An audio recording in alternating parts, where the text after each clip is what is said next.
no, for this interesting idea. No, felicitar esta magnífica iniciativa universitaria internacional de encontrarse en torno, se rencontrer autour d'un sujet qui nous occupe tout le monde. C'est un sujet très intéressant parce que c'est en fait comment vivre la ville, mais surtout comment projeter et comment en faire un projet, pas seulement urbain, mais un projet de proximité, un projet activateur de comment améliorer, mais en même temps comment activer ce qu'on appelle, non, les communautés sociales civiques, non, de Rez de Ville. C'est aussi pour une certaine métaphore qui va nous raconter la ville. Dans le programme, vous avez vu qu'il y a des jours, des journées, dans lesquelles on va passer ensemble autour d'une table. Ce n'est pas des conférences, c'est un workshop, plutôt, disons, ce sont des séances de partage ou de mise en commun pour faire un peu, mettre en clair quelques questions et ouvrir aussi en même temps les réseaux de travail entre nous. Donc ça veut dire de pratiquer l'université entre nous. Il y a des gens qui sont connectés. We had some meetings with the other people who are in the network, and we are here today, and tomorrow morning we will continue in our university, in the Vallès University at Vancouver. Okay? That's a little bit the order of our program. C'est un peu le programme qu'on a prévu. On va rester cet après-midi et on va voir des interventions qui sont sur place, mais aussi des connexions visio qui vont aussi être entre nous. Je crois peut-être David qui va introduire comme tu veux, les gens qui sont en réseau. Et maintenant, on vous donne la parole à Joaquim Sabaté, qui vient aussi en représentation de Félix Olaguren, le directeur de l'école de Barcelone.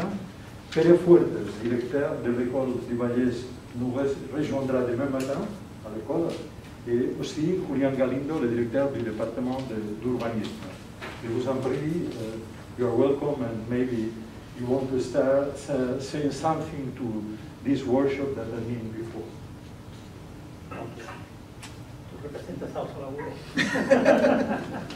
Okay, first of all, thank you very much, Carlos. First of all, I'm sorry I'm not so plurilingual as Carlos is, so I can either speak in Catalan or in English. So first, in German, Italian, Portuguese, but that doesn't count here. It's only French or English. Okay, now first of all, thank you very much, David. It's a real pleasure to meet you again. Thank you also to Soraya Bujana, just because you have taken this decision that not only interests us very much, it also honors our school having you here. I remember I was talking with David before. I remember last time we met, it was 10, 12 years ago, walking one journey very, very fast all around Singapore, and he was at that moment absolutely concerned with the things that we are going to discuss today, with the ready shows, because we were entering in a lot of very interesting native commercial premises and making some drawings and photographs. Just to say that on behalf of our dean, Felix Solaguren, we want to welcome you very heartily to our school, to our schools that should be considered as your schools, and we desire you a very fruitful discussion these 2 days. We are also very happy to have such amount of distinguished colleagues that will bring us their proposal, their discussions, and that will enrich all of these, and some of them are very good friends of us, and that is also a reason to be very happy this afternoon. Julián. Donc, on est très honoré de faire votre présence ici dans cette école, et je pense que ça doit être la première d'autres succès qu'on verra pour être dans les prochaines semaines. On aura des réunions pour construire quelque chose à partir de cette lors de cette première docteur. Merci. Oui, je crois que c'est un honneur aussi qu'Eulalia, qui a soutenu du premier moment toute cette initiative, peut-être vous pouvez nous raconter comment se débrouiller et comment s'organiser cet après-midi. Au moins, je voudrais bien que nous tous, on remercie beaucoup Eulalia pour cette chance d'avoir quelqu'un qui surveille et qui fait possible ce qu'on est en train de faire. Merci bien. Si vous voulez vous donner cause. Merci Carlos. Je disais à David et à Soraya qu'il y a 2 ans, j'ai voyagé à Paris. C'était le 26 février 2020. Et il y avait des gens avec 2 masques à l'avion en retour de Paris à Barcelone. Et je pensais, qu'est-ce qu'ils font avec une masque? Qu'est-ce qu'ils fassent? 2 semaines après, il y avait le lockdown. Alors le paysage commercial dans toutes les villes du monde ont changé. Alors, pour nous, d'être ici 2 ans après, parlant de la même chose, mais avec cette expérience, je crois que c'est très significatif. J'espère que c'est la fin aussi du lockdown, de la pandémie, des restrictions. Alors, merci pour venir à Barcelone, merci pour nous donner cet espoir de change, de retour à la normalité. On est passé vraiment des villes au vrai de ville d'une autre façon. Bon, en fait, non, mais je voudrais d'abord remercier, bon, toujours un plaisir d'être ici, et puis pour continuer dans les souvenirs avec Eulalia, la dernière fois que je suis venu ici, c'était dans cette salle pour les 50 ans du laboratoire de l'école, et je me souviens que mon ami Philippe Padret, on avait 3 minutes chacun, et il avait dit, ce qui est fort ici, c'est qu'il y a de la continuité, et qu'on travaille sur la même chose pendant plusieurs décennies, la mode suivra. Et donc, quand tu dis qu'effectivement on essaie de construire quelque chose, donc on a commencé sur cette intuition que cette formule un peu bizarre, ce néologisme un peu bizarre dont on rediscutera, qu'on appelle Rez de Ville, je ne sais pas très bien traduire, on en parle encore malheureusement, pouvait être une chose qui était partageable, qui était questionnable et qui pouvait intéresser et qui était tellement... on pouvait entrer à des échelles tellement différentes, et je pense qu'on va le voir ces 2 jours-ci, que c'était une intuition qui, je pense, peut se vérifier, qui méritait effectivement de relancer l'initiative d'un nouveau séminaire. Et donc je remercie beaucoup les écoles, Carles, Eulalia, d'avoir immédiatement répondu à cette improvisation, en fait. Voilà, on avait un budget pour la mobilité à l'université de Bar-la-Vallée qu'il fallait employer pour la mobilité, et donc on s'est dit, ben, faisons ça, et allons à Barcelone, parce qu'à Barcelone, il y a la capacité de moi, ce que j'aime bien, c'est-à-dire que les recherches soient un peu opérationnelles, que les questions viennent de ma pratique professionnelle, les questions auxquelles je ne trouve pas réponse, et donc un peu tous les bouquins que j'ai faits, c'est plutôt des bouquins à la fois qui sont assez pédagogiques, mais à la fois pour essayer de trouver des réponses à mes questions et essayer d'avancer. Alors, pourquoi je pense que la situation est intéressante, c'est que il y a une espèce d'essoufflement de la question dite du projet urbain ou projet territorial. Donc à la fois, il y a eu un élargissement très important de cette idée, et à la fois, il y a un peu un rétrécissement ou un épuisement. Alors, je ne sais pas toutes les raisons de transformation des conditions d'exercice de ce que, en Europe, et notamment en Europe du Sud, on a appelé le projet urbain. Mais il y a un essoufflement. Alors, moi, un de mes diagnostics, en tout cas un de mes points d'entrée, me semble-t-il, c'est cette question que chacun peut constater en se promenant dans les paysages urbains, périurbains, comme vous l'appeliez, une espèce d'échec quand même de ce rapport au sol et de ce rapport aux usages, et qu'il fallait essayer un peu de renverser la table, une expression triviale française. Et donc, à partir de cette intuition, on a commencé à travailler. Donc, là, j'étais encore pas professeur émérite comme je suis maintenant, mais avec des studios, avec un master, et donc on a commencé à faire des enquêtes. Parce que je crois qu'il n'y a rien de mieux de commencer par faire des enquêtes, donc aller sur le terrain, dessiner, essayer de comprendre, comprendre pour agir. C'est un slogan assez connu, mais je le fais bien depuis un certain nombre d'années. Donc on a fait beaucoup d'enquêtes, et avec aussi l'idée que si c'était un sujet transversal, il fallait s'intéresser de façon très pragmatique, sans prétendre donner des règles de comparatisme. Le comparatisme urbain, c'est toujours une chaire de comparatisme urbain, qui n'existe pas bizarrement, sur les méthodes du comparatisme urbain, mais que c'était intéressant de s'intéresser à tout type de sol, et à tout type de Rez de Ville. Je dirais un mot sur cette définition de Rez de Ville. Que ce soit les quartiers formels, les quartiers informels, que ce soit le centre de la périphérie, qu'il fallait exclure rien de tout ça et essayer de comprendre comment ça marche ou plutôt comment ça ne marche pas, ou dans certains endroits, comment il y a des solutions. Bon, on avait on a découvert une assez spectaculaire, on en a parlé tout à l'heure à Singapour, que Han Chai-Kiang, qui est en connexion en ce moment, a exploré avec un groupe d'étudiants, par exemple, ce qui se passe sous les pilotis des housing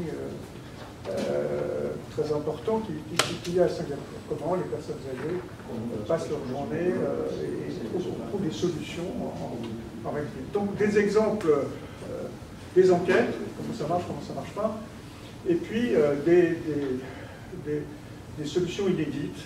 Alors évidemment, tout ça avec beaucoup de prudence, on ne peut pas transférer tout d'un pays à l'autre, et d'une expérience à l'autre, mais voilà, c'était ça le fil conducteur. Alors ça a donné lieu à un premier effectivement séminaire et à un rapport qui est en ligne, que Soraya, avec qui je travaille sur la question à cette époque-là. Et ça, on a fait un premier rapport qui a essayé de restituer principalement toutes ces enquêtes. Et donc ce séminaire qui a eu lieu effectivement la veille du confinement,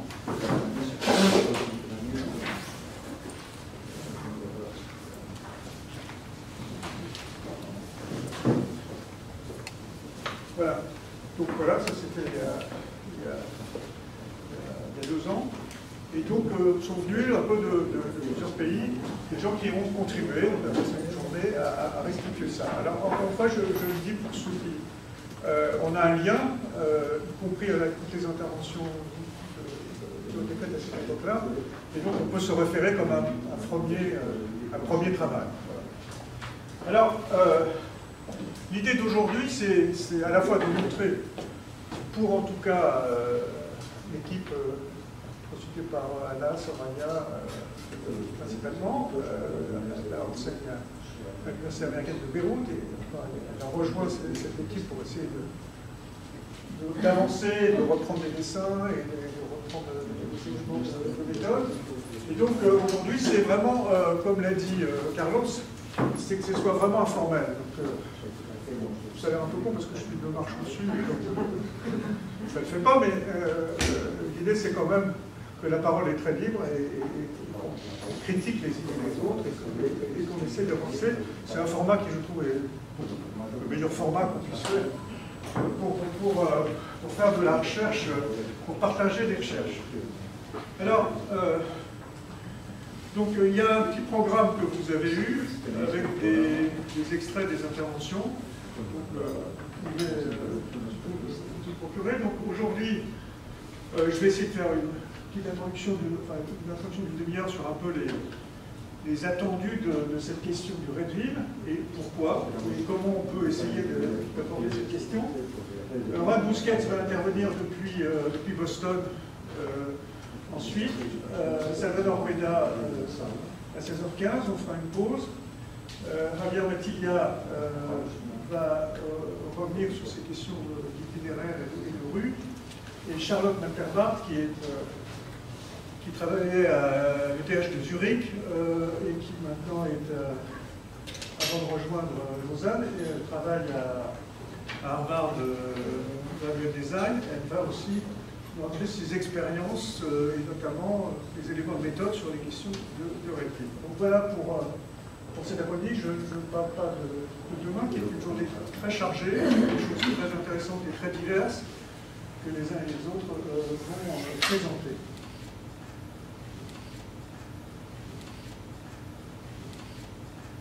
Voilà. Alors, un peu pompeusement, donc je vais essayer de construire le propos à partir de la question qui serait un devoir d'inventaire. Donc j'ai dit tout à l'heure qu'il y a un certain nombre de choses qui ne vont pas, manifestement, et pour les professionnels et pour les usagers. Un devoir d'invention, c'est-à-dire comment en sortir, simplement, un peu trouver les règles du jeu, parce qu'encore une fois, ces travaux ne sont pas hors sol, ils essaient de proposer des éléments de méthode et d'enrichir les questions des méthodes du projet urbain, de la planification du projet à partir de cette proposition. Et puis je vous montrerai comment on peut faire un certain nombre de tentatives, d'exemples d'application. Alors, bon, ça c'est pas la phrase du siècle, hein, parce que toutes les colloques commencent comme ça maintenant, mais c'est effectivement, tout le monde a compris qu'il y avait un petit sujet, sans parler de l'actualité récente. Et donc les conditions d'exercice et les conditions de vie, les conditions urbaines, sont soumises à plusieurs de ces grands défis-là. Je ne développe pas. Alors, quelles sont ces choses qui ne marchent pas, je voudrais dire? Je les mets en vrac, c'est un inventaire, un inventaire à la Prévert. Chez Prévert, c'est un poète, c'est un poème qui s'appelle l'inventaire à la Prévert. C'est devenu une phrase commune. Donc, ça, c'est surtout des points qui sont apparus, qui ont été révélés justement au moment de la crise du Covid. Que les logements sont trop petits, qu'il n'y a pas assez de jardin, que les rapports entre le domicile et le travail changent pour les questions qui étaient liées au télétravail, mais qui sont devenus beaucoup plus importants, que ça va entraîner des bouleversements dans la programmation des bureaux, des logements et du reste. Donc le temps des domiciles-travail revient en cause, des modes de déplacement à pied à euros en croissance. Donc l'hypothèse qui font beaucoup cette affaire des villes, c'est qu'on s'intéresse à une ville plus marchable, à une ville plus cyclable, et donc qui va permettre d'utiliser les raies de ville. Parce que vous avez compris à niveau déjà que raies de ville voulait dire que c'est plus large que la notion de rez-de-chaussée des immeubles, devient importante. Les formes de commerce et le rapport à la logistique sont évidemment, voilà, ça se voit à tous les coins de rue, c'est-à-dire la façon dont la livraison à domicile, les restaurants, toute la logistique est en train de se décomposer, de se recomposer, des équipements peu flexibles et lourds à gérer, ça c'est très français, mais j'assume le fait qu'il y a beaucoup de choses qui sont très françaises, voire même quelquefois très parisiennes. C'est une critique qui est faite, mais je pense qu'on pourra la faire. À chaque intervenant, chacun a son tropisme. Les grands élèves de Serla, Navigado, élèves de territoires hydrauliques, donc chacun évidemment a un peu ses tropiques. Et puis alors, l'illusion, alors ça c'est un peu, je vais y revenir de temps en temps. Donc ça c'est vraiment les paysages, le paysage de la quantité, telle qu'elle apparaît dans la production ordinaire française. Alors il y a des phénomènes de vacances commerciales à cause de la redistribution des périphériques, qui sont très importants. Il y a des phénomènes de clôture où la sécurisation maximum et la place de l'automobile, l'accès au parking, etc. Ça c'est Isaac à Paris, on va en reparler. En bas, c'est des aires imperméabilisées de parking dans ce qu'on appelle les entrées de ville en France, mais plus largement très très répandues. Et puis la production de maisons individuelles, qui est quand même la production massive dont on parle très peu par exemple en France. Et le tout venant de la production de l'habitat, c'est ce que vous voyez en bas à droite. Et donc c'est de grandes surfaces imperméabilisées avec 2-3 places de parking et une production de maisons individuelles qui est très, on sait, consommatrice d'espace et bien imperméabilisée. C'est le tout venant. Alors, pourquoi c'est un peu problématique aujourd'hui? C'est que depuis, je ne vais pas le vieillir davantage, mais des oppositions binaires comme celle-ci, sont périphérie, formelle, informelle, collectif, maison individuelle, densité, les tours pour les immeubles bas, métropole urbaine, public, privé, tout est posé, en tout cas dans le débat français, je connais un peu, et toujours des oppositions très binaires. Alors on peut s'affronter à tous les tribunaux, des projets, entre les maires, les élus, les architectes, les experts, pas les experts, mais c'est toujours assez comme ça. Et puis les impasses, pour essayer de résoudre les questions que vous avez vues sur les 4 photos, c'est toujours alors à la fois il y a des vieilles idées que la rue tant recherchée, c'est forcément la rue médiévale, entre guillemets, c'est la rue commerçante avec des vis-à-vis, etc. Et qu'on pourrait la faire partout. C'est surtout ça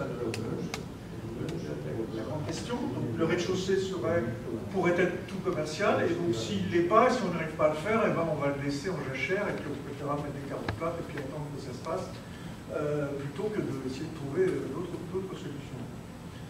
Alors il y a des je ne sais pas si vous avez ça, je pense que ça s'est diffusé un peu partout, ce qu'on appelle les tactiques et éphémères, qui, à mon avis, répondent très peu au problème de masse qui est posé par ces 4 exemples que j'ai donnés. Et puis toujours la vie vue d'en haut, dans la présentation, dans la pensée, la vue du plan masse, grosso modo, qui reste un modèle extrêmement ancré. Alors, devoir d'inventaire, ça veut dire aussi, il faut revenir peut-être à quelques notions sur lesquelles finalement on ne se pose pas trop de questions, alors qu'on sait qu'il y a un loup, comme on dit. Quand c'est flou, quand c'est flou, c'est qu'il y a un loup. Un loup, ça veut dire qu'il y a un problème. Et donc, tout le monde s'appuie sur cette excellente définition qu'avait donnée 1985-90, Christian de Villers, dans son livre très bien fait sur le projet urbain à l'époque, que la définition de l'espace public, c'est l'espace public libre et gratuit d'accès. Alors on peut questionner tous ces termes. Alors, ça c'est vrai parce que c'est exposé en soi, mais l'espace public, libre, gratuit d'accès. Donc à l'époque de la télésurveillance, à l'époque de la captation des données, à l'époque de l'hypersécurité, que Vallès, à l'époque du développement de la copropriété et des aménagements privés, que Vallès est définition.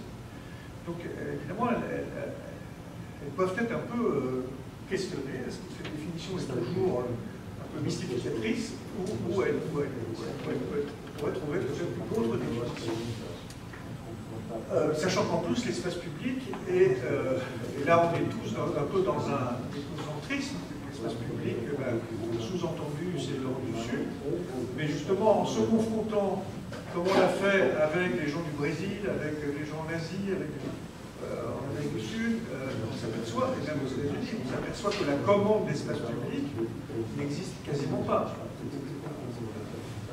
Alors, il n'y a aucun argent public pour fabriquer des espaces publics comme à Barcelone ou en Italie ou en Espagne. En France, on les pense. Alors, pour aller plus loin sur cette question-là, ça suppose d'enquêter sur, notamment, déjà, une première strate. C'est ce que on appelle les frontages, c'est-à-dire cette espèce de marge incertaine entre les rez-de-chaussée et les trottoirs, pour parler de ça. Et donc, et de là, c'est ce que va présenter demain Soraya, et de là, peut-être on peut essayer d'avoir d'autres définitions, d'autres situations, d'autres solutions, pour voir des mesures qui vont permettre de pouvoir avancer. Et puis, des formes de représentation. C'est un point très important qui, évidemment, nous intéresse beaucoup les architectes. C'est comment représenter cette question du Rez de Ville. Alors, je vous fais une petite parenthèse distrayante que j'appelle retour sur 2 lignes. Pourquoi? Parce que, par exemple, sur cette question de représentation, tout le monde est...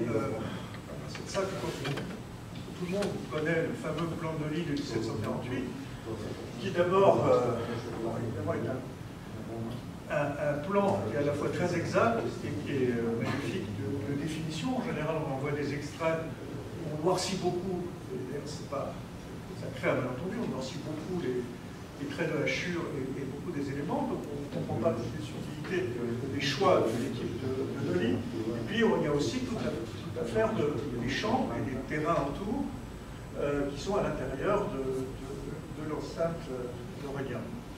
Alors, pourquoi c'est intéressant le plan de Delis? Donc le voilà à peu près lisible, non beurré en noir.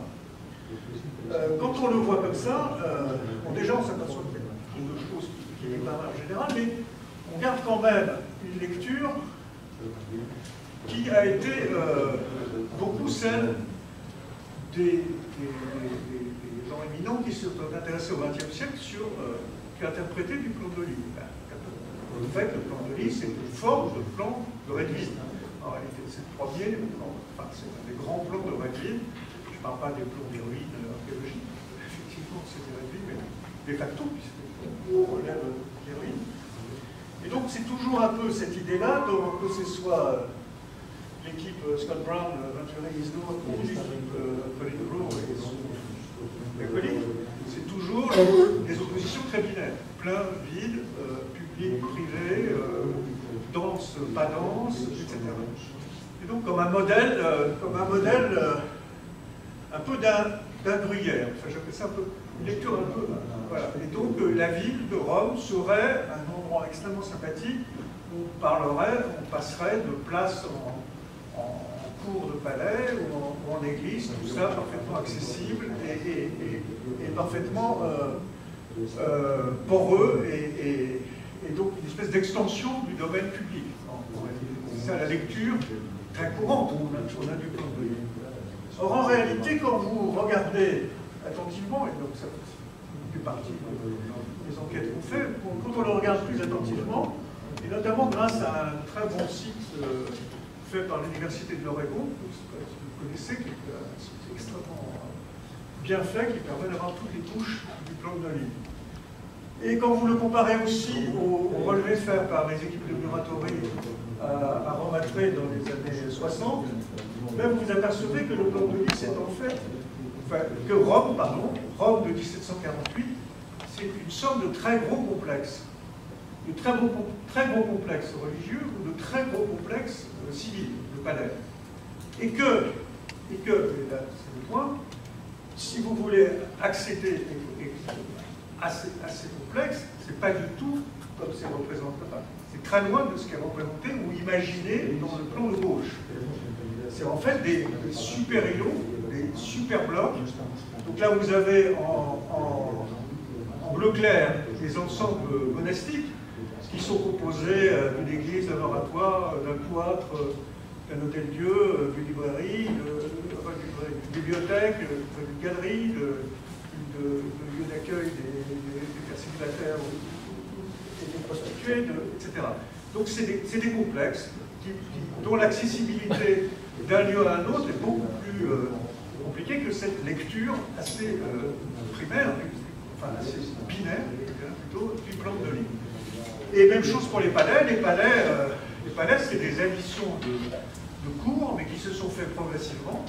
C'est des monoblocs. Alors là, je ne vais pas faire un topo sur le plan de Lille, mais si vous regardez les gravures qui vont avec, notamment les gravures de Vasile, que vous pouvez voir d'ailleurs sur le site de l'Oregon, c'est un site absolument formidable, vous verrez, et si vous allez à Rome, ce qu'on vient de faire, pour aller voir les gens, vous apercevez que c'est des super blocs. C'est un type d'îlot très particulier.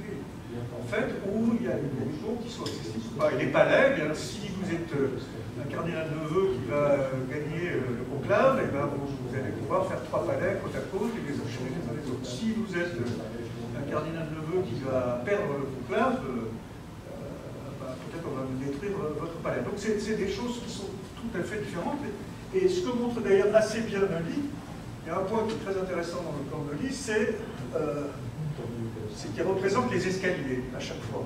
Dans tous les palais, on ne le voit pas très bien là, mais dans tous les palais, il y a l'escalier qui amène au vrai plan en fait, de rez-de-chaussée, qui est l'étage, qui est non dominé. En fait, vous rentrez dans la cour, il y a un tour de brise, on vous dépose et vous montez à l'étage. C'est à l'étage que ce qui n'a aucune valeur au plan de Neuilly, on peut très bien faire des plans comme cela. Mais c'est les interprétations qu'on en donne et les paramètres du Rez de Ville qui sont une autre question. Alors, je vais proposer là quelques éléments de méthode qui, certains d'entre vous connaissent très bien, mais enfin j'ai essayé de les aligner pour essayer d'avancer sur ces questions de renouveler les questions de projet urbain. D'abord, penser en termes d'itinéraire, non pas en termes de périmètre. Alors, évidemment, les périmètres de terrain existent pour les promoteurs, pour les projecteurs, pour les aménageurs, mais penser en termes d'itinéraire, je ne sais pas les gens ici que c'est comme ça qu'il faut sortir un peu du terrain qu'on vous donne, mais c'est très important. Et sortir de cette technique très répandue chez les aménageurs et les transporteurs, c'est les salles d'accessibilité. Ensuite, distinguer voies résidentielles et voies actives et reconsidérer l'importance des rues résidentielles habitables. Il y a aussi un leurre complet dans la façon dont on fait du projet urbain, même dans les villes, les services des villes, mais aussi un peu tout le monde considère que, évidemment, les voies doivent être actives. En réalité, ça ne représente, on demande très peu de voies réelles qui sont commerciables, et donc il y a une très grande sous-estimation de l'idée qu'il faut construire des voies résidentielles et des qualités de voies résidentielles pour qu'on puisse y habiter, et notamment en Rez de Ville. Et ça veut dire, et là on arrive au point Rez de Ville, c'est qu'il faut sortir de la limite propre à une convention de rez-de-chaussée sous les bâtiments, mais c'est l'ensemble du sol, je pense qu'on parlait de moi, l'ensemble du sol du territoire, pas simplement sous les bâtiments. Et avec sous les bâtiments, cette solution à tout qui est forcément le commerce, ou forcément des solutions provisoires, parce qu'on ne sait pas très bien comment faire. Ensuite, quand on s'intéresse à cette question-là, il faut s'intéresser à l'ensemble du territoire imperméabilisé. Je vous montrais tout à l'heure les vues des parkings des zones commerciales. C'est des emprises absolument gigantesques. Les emprises des lotissements, par exemple, des maisons individuelles, des serres de parking, c'est aussi une énorme surface concernée. Et donc, là, je ne vais pas trop de temps, je pense que plusieurs contributions, notamment l'espagnol qui vont en parler. Donc, il ne faut surtout pas se laisser enfermer. J'ai parlé du co-organisé pour montrer un certain nombre de paramètres, mais il ne faut pas se laisser enfermer là-dedans. Et pour ça, alors après, il faut, c'est ce qu'on s'est essayé de faire dans cette dernière année, construire des catégories de Rez de Ville. Pour pouvoir, pourquoi? Parce que si le souci c'est d'essayer de donner plus de profondeur à la ville, plus que ne sont pas des rues des corps, qui en plus ont des problèmes dans leur rez-de-chaussée, il faut construire des catégories. Alors, je peux faire une proposition de catégorie, elle vaut ce qu'elle vaut, mais elle nous a permis un peu d'avancer. Et enfin, représenter différemment. J'en ai avancé la question avec l'affaire du plan de ville. Alors, premier point, dans l'inventaire invention, il y a cette question des itinéraires. Je reviens sur des petits chemins de bataille obsessionnels de ma part, c'est la question des cercles d'accessibilité. Les cercles d'accessibilité, c'est ce que vous voyez dans le schéma de gauche.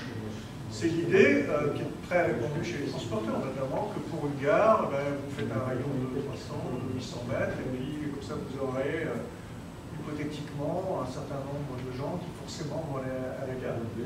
Bon, tout le monde avec un peu de bon sens sait que ça ne marche pas comme à gauche, que ça marche comme à droite. Donc, les deux côtés d'un système de voie ferrée d'une gare ne sont pas équivalents. Donc si vous êtes dans la partie gauche du schéma de droite, si vous devez aller à la gare, passer sous un souterrain, revenir, etc., vous n'allez pas le faire. Enfin, vous allez faire très très à contre-cœur. Et vous ferez 100 mètres, et vous n'en ferez pas plus. Par contre, si vous êtes à droite et qu'il y a des voies très accueillantes, confortables, et qui viennent desservir des choses quotidiennes, comme l'école, comme les commerces, comme un jardin, comme une station, et bien à ce moment-là, en vélo ou à pied, vous allez marcher avec grand plaisir une demi-heure. Et donc vous allez faire des centaines de mètres, voire même des kilomètres, sans aucun problème, et avec plaisir, c'est bon pour la santé. Donc l'affaire de ces cercles d'accessibilité est un tue-l'amour. Enfin, c'est quelque chose qui nous enferme complètement dans quelque chose qui est tout à fait très limité. Bon, ça c'est une planche pour montrer le nombre de voies résidentielles, le nombre de voies commerciales dans la banlieue parisienne ou dans le Grand Lyon. On pourrait les démultiplier, maintenant, c'est ça, avec les couches numériques. Et bon, si on s'ouvrait, on verrait à quel point, évidemment, c'est l'ensemble des voies résidentielles. Alors, construire des catégories. Donc, nous, on a proposé de le faire. C'est pas la bonne légende, c'est un tableau de Vermeer qui s'appelle La Ruelle. Très beau tableau. C'est un fragment du tableau. J'ai lu récemment que, apparemment, la dame au fond, c'est la tante de Vermeer, qui habitait vraiment au du canal. Et donc, c'est pour illustrer passant, poreux, profond.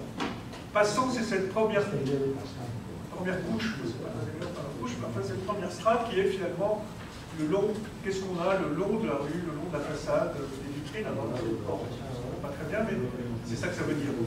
Ça pourrait être une vitrine, mais ça serait pas bien.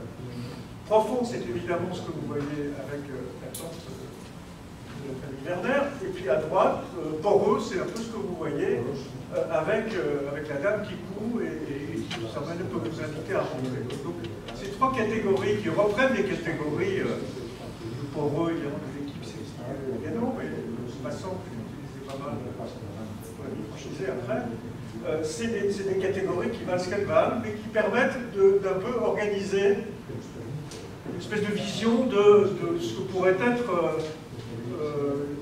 les profondeurs de la vie.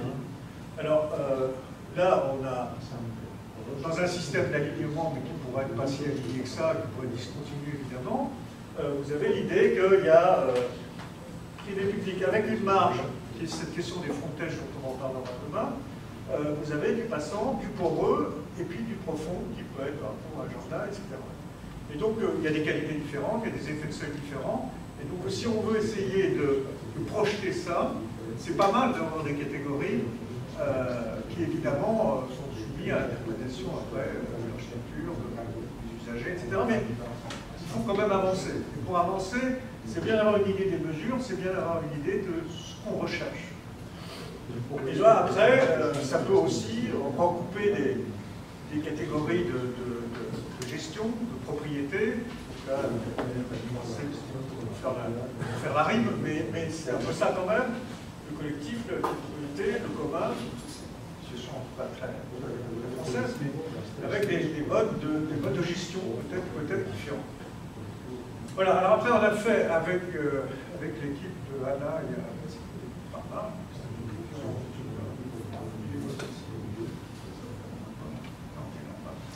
qui nous a beaucoup aidé pour les dessins. Donc on a essayé de faire des...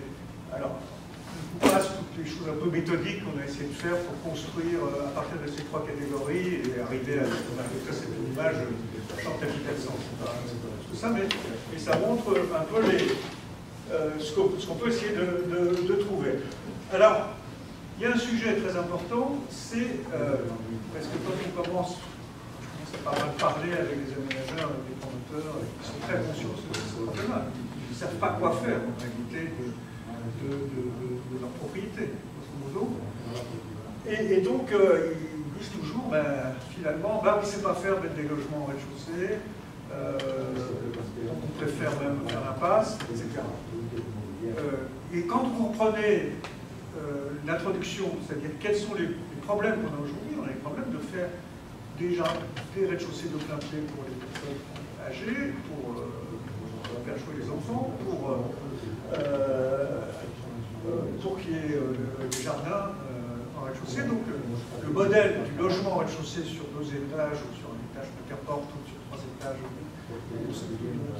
on sait faire ça évidemment, on l'a fait pendant des siècles. Voilà, on peut trouver des tas d'avantages à faire du logement en rez-de-chaussée. Mais évidemment, il y a des conditions, c'est-à-dire des conditions de bruit, des conditions de frontège, des conditions de sortie, on sait faire ça. Évidemment, il y a des services au sein des immeubles. Je vais lisser plus vite que je vais les dire, donc je ne vais pas les lire. Et puis il y a pas uniquement des choses qui sont liées uniquement à l'habitat résidentiel, mais qui sont des services de quartier ou des services plus larges.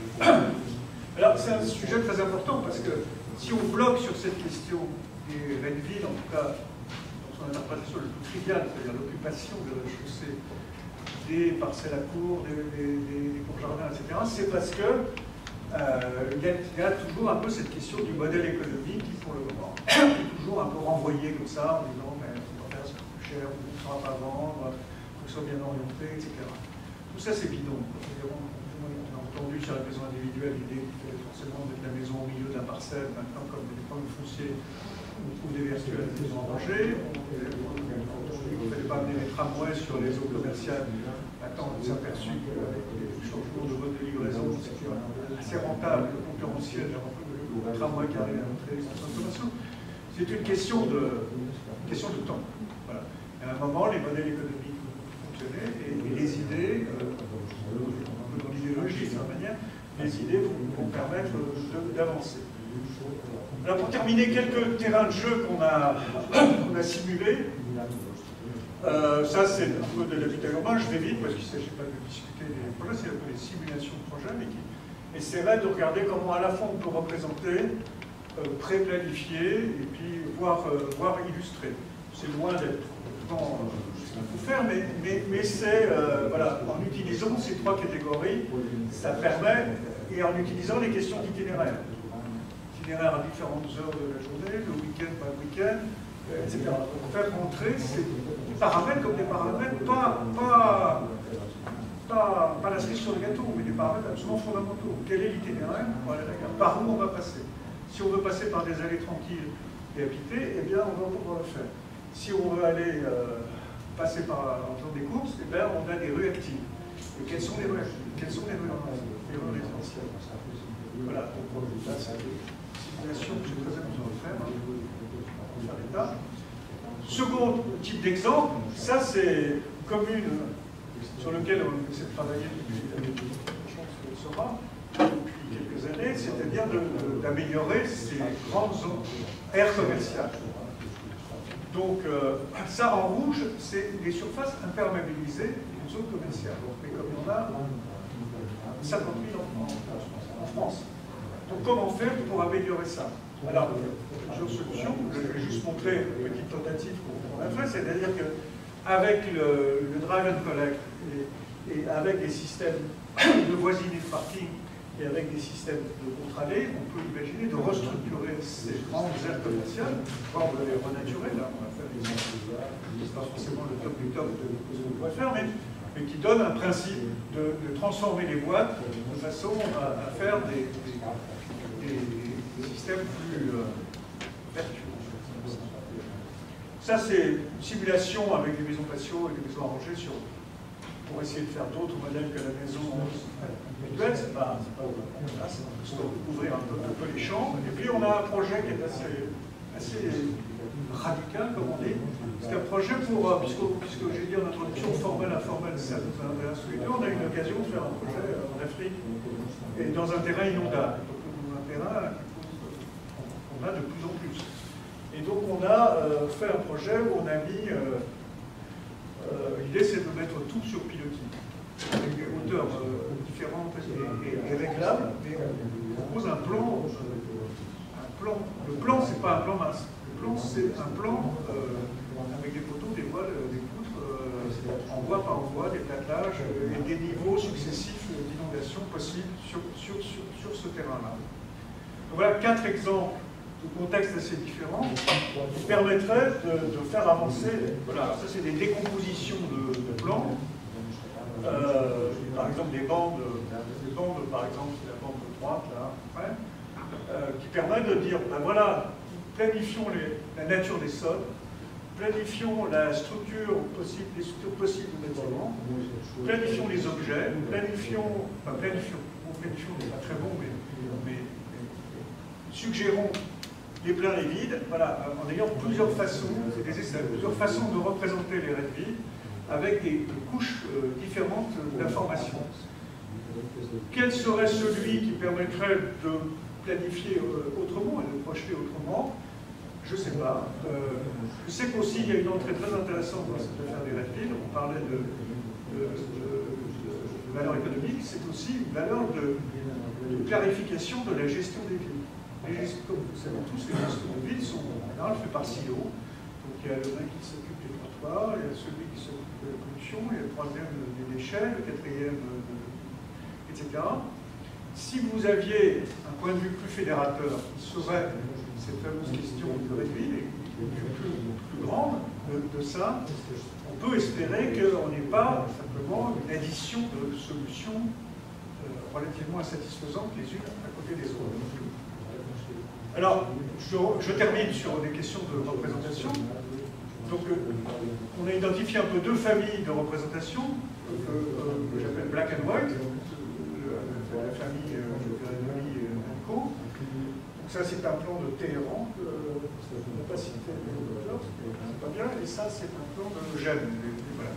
On peut imaginer, évidemment, c'est un grand exercice, et on voit d'ailleurs que cette question, elle est très très vivace, par exemple, chez les étudiants, quand vous circulez un peu dans des jurys, moi j'ai fait quelques jurys en Chine il y a 4-5 ans, vous avez beaucoup de gens qui s'essayent à des représentations, vous êtes dans les Guénades, par exemple, donc c'est des images qui sont très attendues par les jeunes professionnels. Il y a évidemment des représentations que j'appelle two ways. À droite, c'est un dessin que j'aime beaucoup, qui est avant la perspective et avant le savoir-faire de la planimétrie. À l'époque médiévale, quand on faisait des cartes, on les faisait comme ça. On les faisait comme ça, c'était des cartes juridiques. Donc, on partait sur le terrain pour arbitrer des litiges de propriété, et on dessinait, on dirait aujourd'hui comme on pouvait. En réalité, ça fait des dessins encore magnifiques. Maintenant, pourquoi? Parce qu'ils montrent beaucoup de choses. Ils montrent le sol, ils montrent l'élévation, ils montrent le rapport entre la marée, le sol, l'élévation, etc. Puis ça, c'est des choses faites par cette équipe de pékinoise qui fait beaucoup de choses de ce genre. Là, vous avez Chris Collat et toute cette école-là de la BD qui essaie de faire des représentations multiples. Donc cette question de rez-de-chaussée est aussi un enjeu de comment est-ce qu'on peut représenter différemment la ville. Voilà, merci pour votre attention.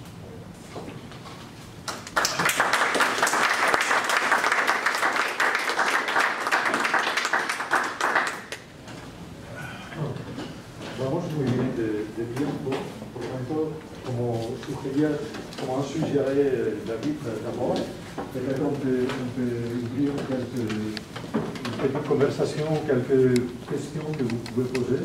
We'd like to put some questions if you want in this moment. You're welcome, Pierre Trevelo, Salvador Rueda, Jordi Franquesa.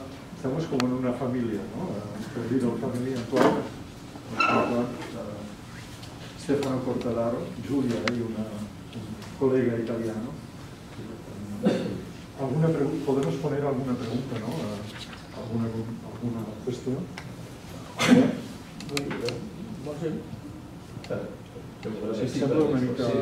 C'est intéressant. Mais en fait, moi, je ne sais pas si je suis trompé sur l'idée générale de l'exposé, mais je me rends compte qu'on travaille de plus en plus sur des villes avec des tissus consolidés.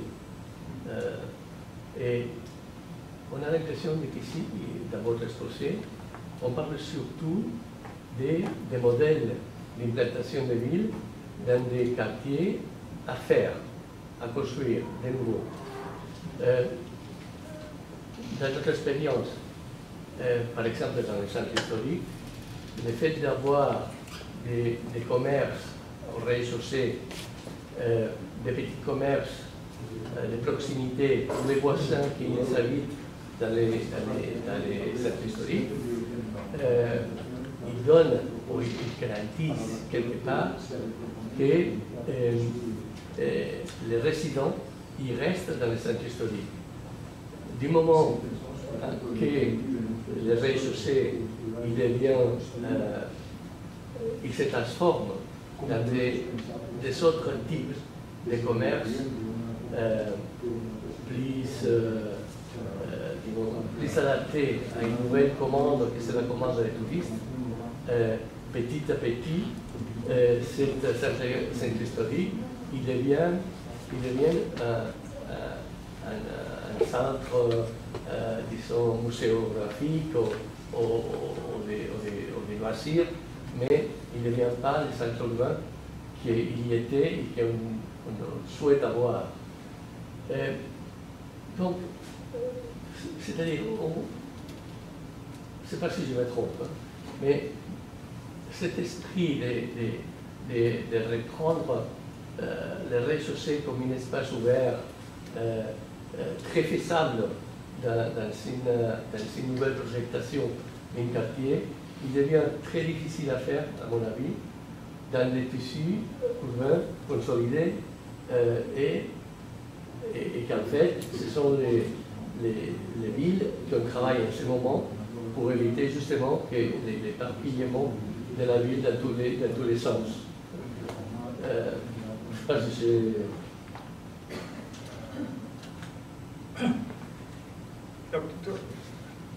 Ce qui est dit, il faut réussir à s'affranchir des choses qu'on connaît mieux, c'est-à-dire que par exemple Paris est une ville avec des rues commerciales partout. Oui, oui. Donc c'est pas le problème. Paris n'est pas le problème. Ce qu'on fait là, c'est effectivement plutôt pour des situations où, eh bien, pas du tout dans cette situation-là, et donc comment faire pour ne pas éparpiller ces efforts. Donc, je pense qu'il faut identifier ce qu'on appelle les rues actives, c'est plus large que la définition de la rue commerciale, dans mon esprit. Il faut identifier celles les principales comme ça et mettre son effort sur celle-là. Même s'il y a des formes plus éparpillées, le logement, le commerce électronique, mais il faut les identifier et accepter que et penser que les autres vont être des allées en réalité. On pourra faire passer une culture pour ça, mais c'est des allées résidentielles qui sont des choses qui sont très demandées en réalité. Les gens aiment beaucoup. Et donc la proportion entre les rues actives et les rues résidentielles, c'est ça qu'il faut. C'est comme l'affaire des cercles d'accessibilité. C'est des choses qu'il faut twister parce qu'on a beaucoup de mal à s'en défaire. Et donc il faut être assez résolument capable soit de rendre des rues plus résidentielles en rétrécissant la voie, en faisant des jardins de vent, etc., imaginez, soit en les pensant d'emblée comme ça. Alors après demain on va développer toute la question des discussions entre les cours et les îlots, par exemple. Parce que alors, dans la ville existante, il y a des capacités des cours d'être mixtes qui sont très intéressantes. Parce que ça permet d'ailleurs de franchir le mur du code. Parce que si vous devez aller au fond de la cour pour travailler, eh bien, le code s'affaiblit. Parce que c'est des gens. Donc il y a des tas de façons dans la ville existante, mais ce qui est difficile dans la ville existante, c'est qu'il y a un phénomène de need-buy très important. Les gens ne veulent pas qu'on change les usages, y compris dans les cours, y compris dans les rez-de-chaussée. Il faut des majorités dans les copropriétés absolument phénoménales pour pouvoir changer l'usage d'un local vélo dans une copropriété. Voilà. Donc on est dans cette situation quand même qui est très très bloquée. Donc d'emblée, il ne faut pas trop se tromper. Parce qu'après, on aura beaucoup de mal à faire effectivement comme la ville s'est faite, c'est-à-dire la densification progressive. Alors ça peut se faire entre les murs, ça peut se faire entre les structures. On le voit Haussmann, plein de choses qui passent, comme un son de chat, etc., la structure le permet. Mais quand on réfléchit au règlement urbaniste, au quartier, etc., je ne sais pas si j'ai répondu à la question. J'essaie.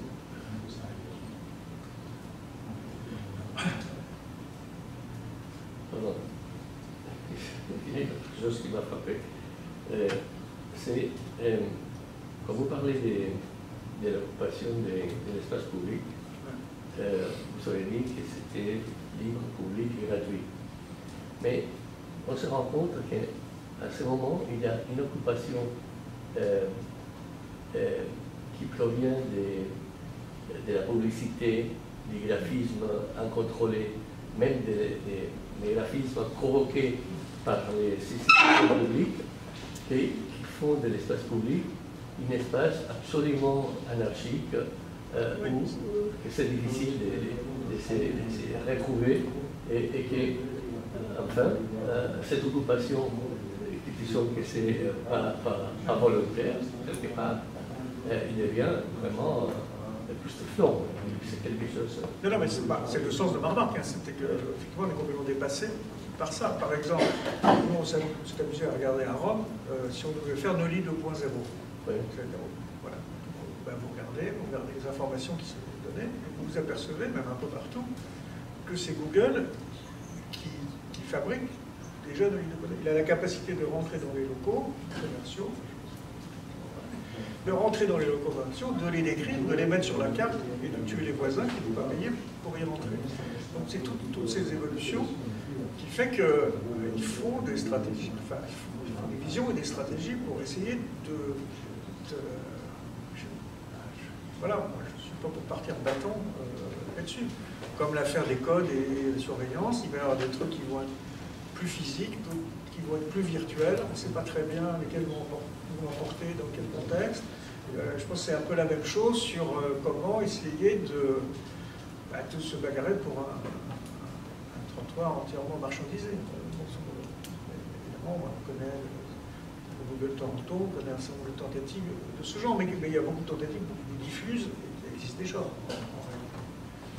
David, we have a question here, and after that, Juan, in our meeting, you're welcome, Juan.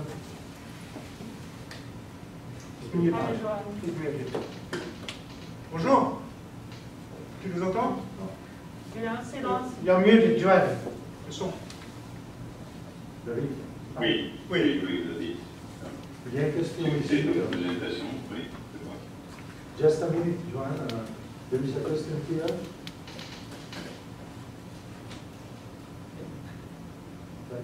Oui, oui. First of all, thank you for the conference.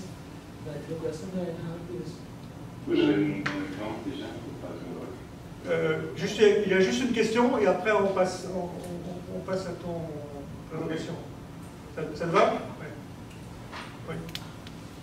As I understood, all this process that you are proposing, you need the private and the public institutions to activate these streets. For example, but the question that I had, for example, when you're doing a plan, when you're doing a big master plan or a big urban plan for a big building, and you, as an architect or as an urban plan, you're thinking about a cafeteria or restaurant or activation of this ground floor or red building. But then what you found 5 years later is this empty retail or these empty ground spaces. So my question is, how as an architect and how as an urban professionals can we propose or can we push the private or the public administrations to transform or to get the compromise to transform these spaces? Alors, le public est presque plus problématique que le privé. Parce que le public, enfin en tout cas en Europe, parce que ils sont encore plus, ils ont l'esprit encore plus propriétaire que les privés. Donc quand vous avez, par exemple, vous allez sur des campus universitaires, eh bien vous voyez qu'ils produisent tous des gigantesques bâtiments à trias avec une seule entrée depuis le 11 septembre. des arguments de sécurité, et puis il n'y a plus des arguments de Covid, donc une seule entrée pour des blocs qui font 200 mètres de long. Et donc la ville marchande n'a plus aucun sens. Je vois pas, le campus de Saclay qui est en train d'être construit dans la région parisienne, c'est la ville nouvelle avec des avenues de 60 mètres de large et des entrées tous les 150 mètres. Et ils essaient de tout intérioriser pour l'école d'ingénieurs, l'école technique, l'école de machin, etc. Et donc ça c'est une grande tendance, et donc il faut réfléchir à des types d'îlots, à des tailles d'îlots. On connaît ça depuis très longtemps, mais c'est à mon avis...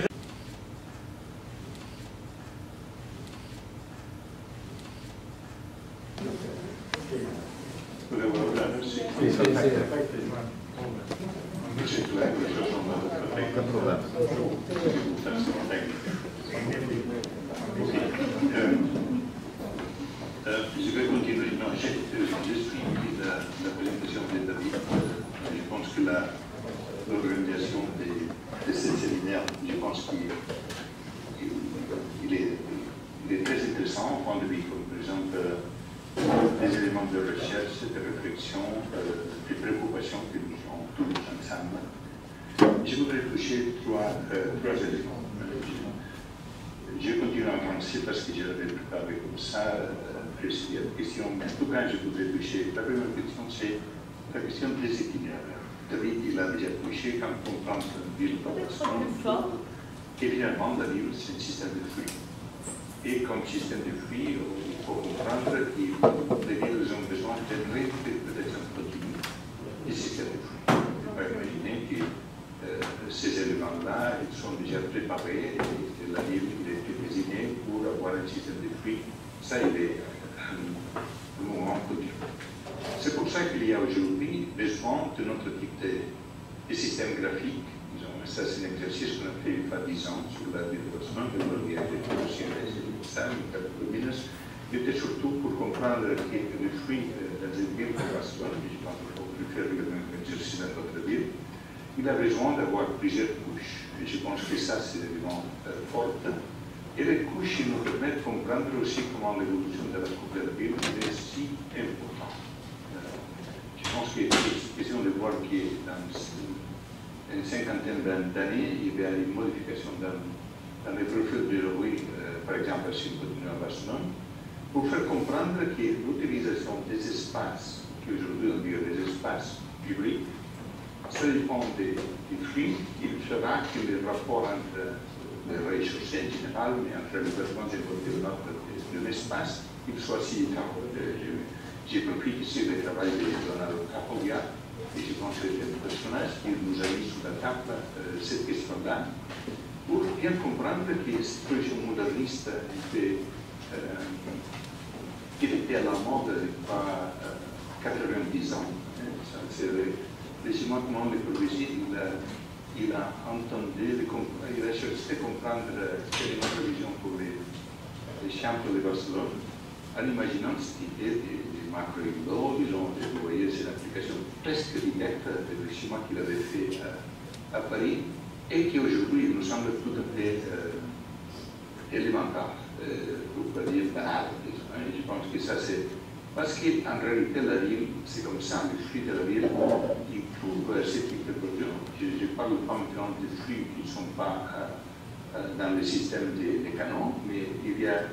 Alors notre travail, c'est toujours trouver une logique, et trouver une forme urbaine à ce type de flux et des itinéraires. C'est pour ça qu'il faut comprendre que ce diagramme à Barcelone, il a changé dans les derniers 10 ans, et qu'il y a toute une modification énorme des formes de mobilité qui nous permettent, qui nous demandent de comprendre la ville avec une société beaucoup plus grande. Je pense que, comme l'a dit, il va déjà précédemment, la question des itinéraires, soit le matin, soit l'après-midi ou la nuit, c'est une question importante. Mais les itinéraires ils sont faits toujours parce qu'il y a des notes, il y a des points forts, il y a des éléments qui sont des éléments d'attraction. Je pense que ça, c'est une question très importante quand on désire la ville. Moi, je considère ces éléments d'attraction pour savoir comment on peut travailler avec les couches et faire que finalement, pour la correcte interprétation des couches, on peut créer des éléments forts Et finalement, ils sont des bâtiments, ils sont des centres civiques, ou des théâtres, ou des marchés, il y a des éléments qui après ont une expérience architecturale forte et dominante, ou un quartier qui devient un symbole dans la vie. C'est pour ça que je pense que ce type de travail qui nous parle des bâtiments, mais surtout nous parle de ces canaux de flux, j'insiste, je ne touche pas maintenant à notre question, ils ont des flux qui n'ont pas de canaux, de tous les systèmes de la vie virtuelle et qui sont aujourd'hui. Mais dans ces systèmes de flux, alors on se trouve qu'il y a quelques moments où il faut définir une hiérarchie. Je pense que ça, ce sont les exercices qu'on parle beaucoup de dire. Ça, c'est comme les Highline de Barcelone. C'est un projet assez immense pour résoudre une question d'infrastructure comme la promenade de Paris et des etc. Il faut comprendre que le système de flux, quelquefois, il faut donner des capacités d'établir la hiérarchie dans le système de distribution d'espace public. Deuxième réflexion, je peux dire peut-être un théorème. On peut dire que je voulais défendre aujourd'hui que le rapport entre technologie et société, il était toujours changeant. Il est très dynamique.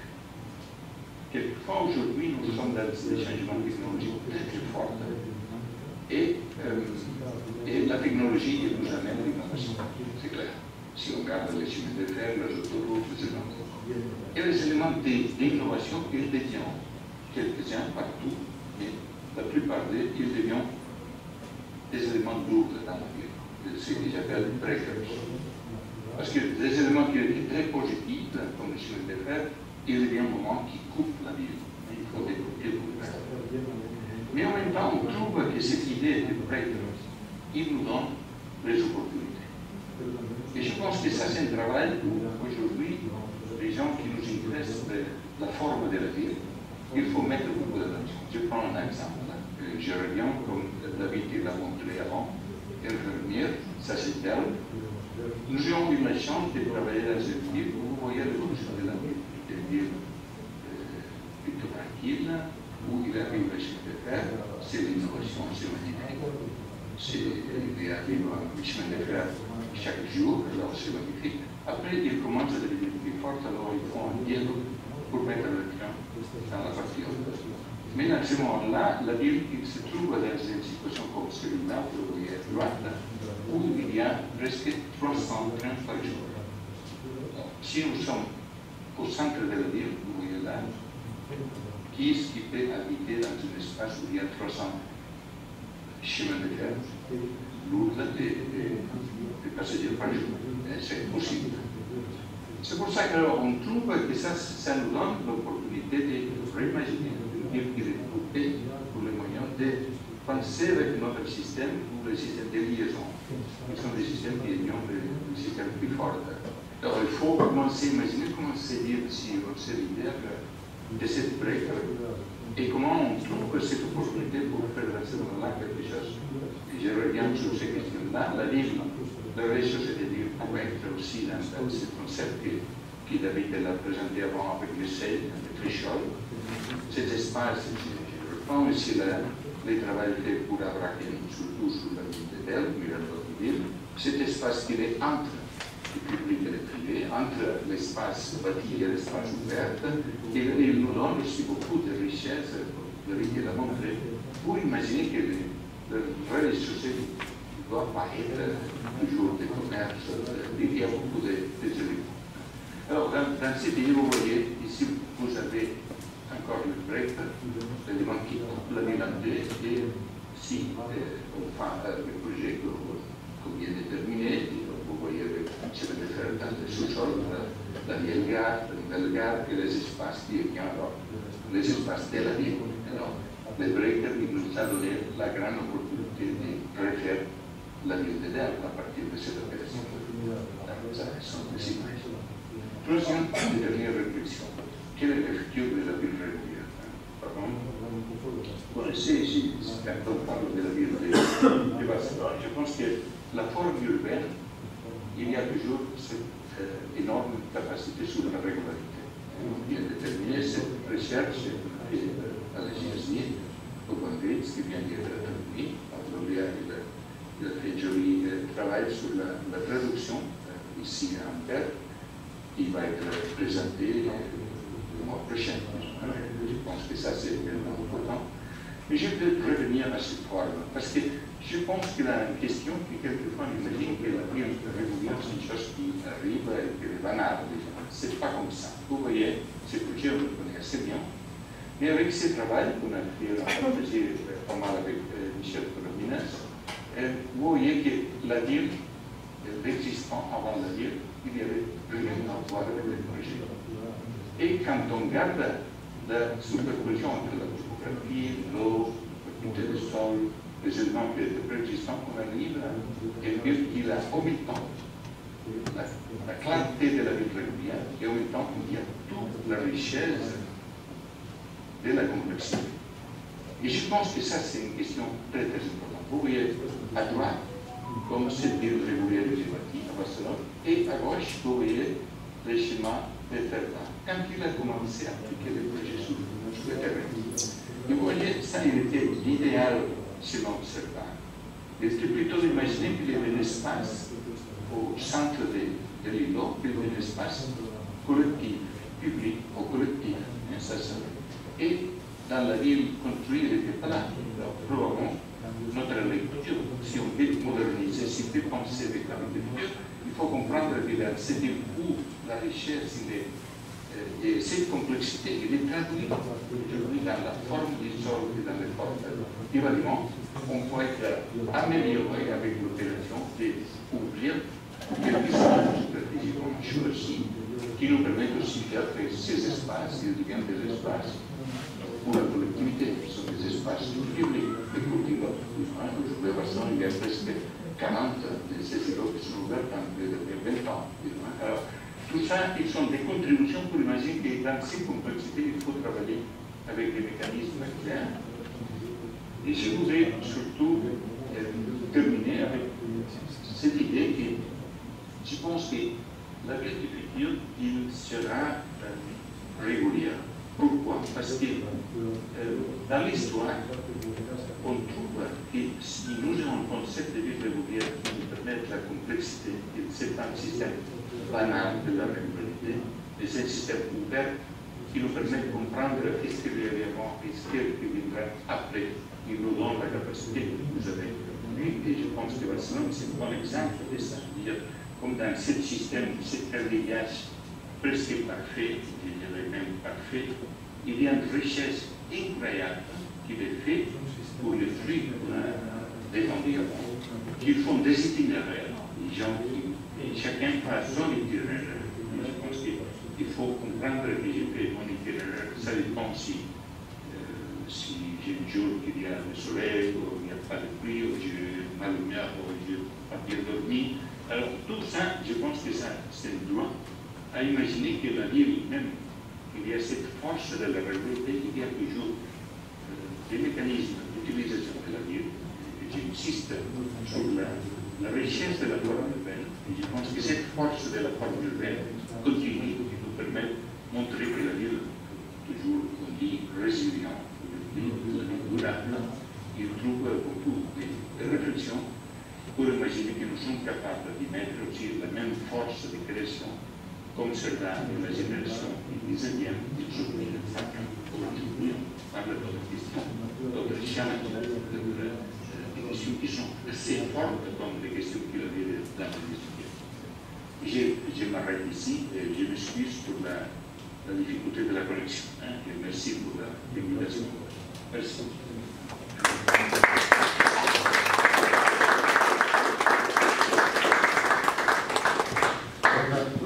Dans cette séance, merci bien Joanne, excusez-nous de cette connexion, mais en tout cas on a bien fait le meilleur. Donc peut-être il y a quelques questions que quelqu'un de notre groupe veut poser. ¿Alguna pregunta, alguna reflexión? ¿Sí? Sean, if you don't mind, I'm going to ask in English. I find the idea very interesting that big infrastructure has historically, of course, created enormous destruction, very often unequally spread destruction over neighborhoods with less power, but also rendered opportunity for renewal, which you presented about. But I find it also as a very, it's almost like a radical way of renewing a city to bank on this idea of continuous kind of creative destruction with new transportation infrastructure. And it raises the idea that shouldn't there be more subtle, more humane ways of ensuring that there are ways for renewal within the urban fabric that don't rely on big infrastructure, that this idea of baking in opportunities for flexibility and adaptability into urban design that would allow this to occur more organically rather than through vast infrastructure projects. And I guess one idea is, your presentation makes me think of Kevin Lynch's book called What Time Is This Place? In the book, Kevin Lynch argues that we need a theory of demolition, not just a theory of preservation. We need a theory of how to creatively make space in cities for renewal from within. Otherwise, we're always constrained of growing on the outside and peripheral sprawl, right? But I don't know if you have any thoughts on what urban design strategies beyond large infrastructure afford these opportunities, that create opportunities for creative renewal within blocks, within neighborhoods, within... Sure. I think, thank you, Andres. Yeah, nice to meet you. No, but I think probably the third point I was addressing, the question of improvement by a small and very well selected dots, which was the case of the improvement of many blocks in Barcelona. I mentioned even 40 of them. But my second argument was to say, well, we have to understand that my main question, but the breakers are there in a way. Many cities has the breakers. If you take the beautiful waterfront in Barcelona, why this waterfront is there? And why Terra never thought about the waterfront? Because it was a train.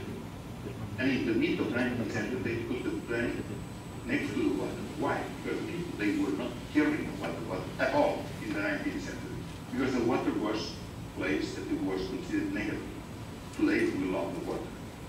And that's the reason that we have to reinterpret these type of things. And that is what I feel the opportunities. Urban designers, we should not address only the breakers and the opportunities. No, we have to work with different scales and different zooms and different horizons.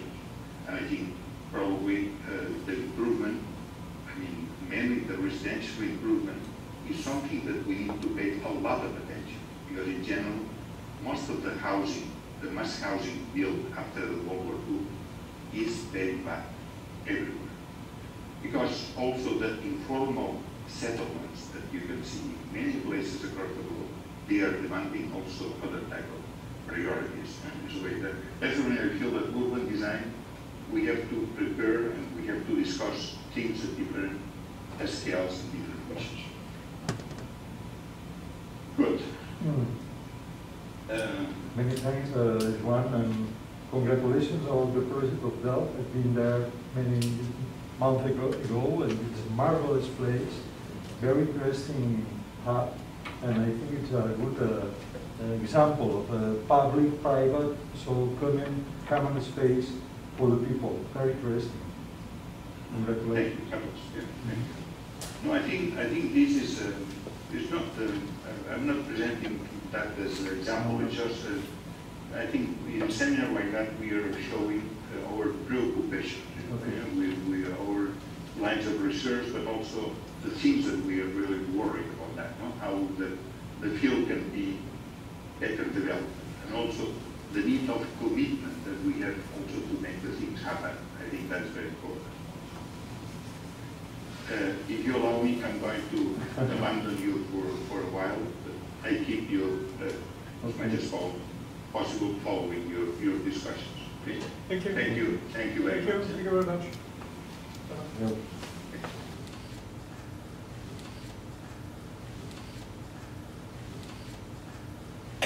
desde San Adrià del Besòs, ¿no?, hasta la propia Barcelona, creando Barcelona Ecología, la agencia Barcelona Ecología, y también de algún modo modulando o generando el concepto de supermanzanas y su aplicación en el caso de Barcelona. Disculpa, Salvador, pero pensaba que no me coneixia.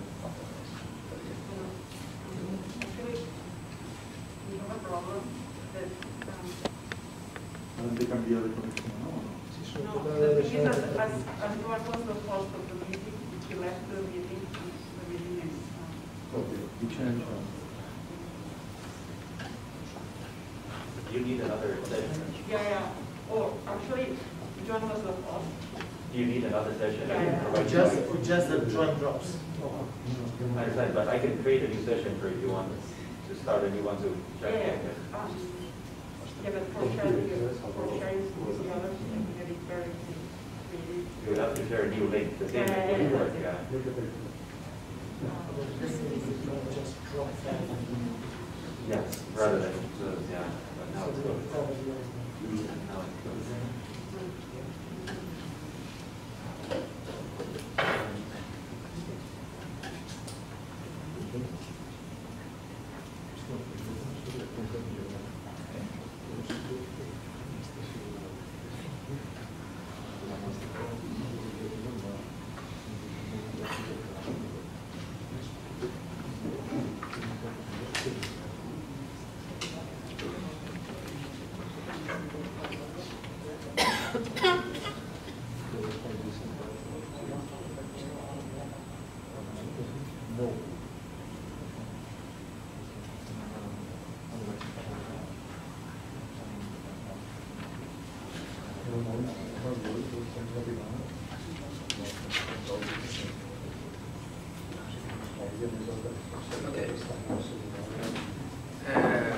Bon après-midi, merci par cette invitation.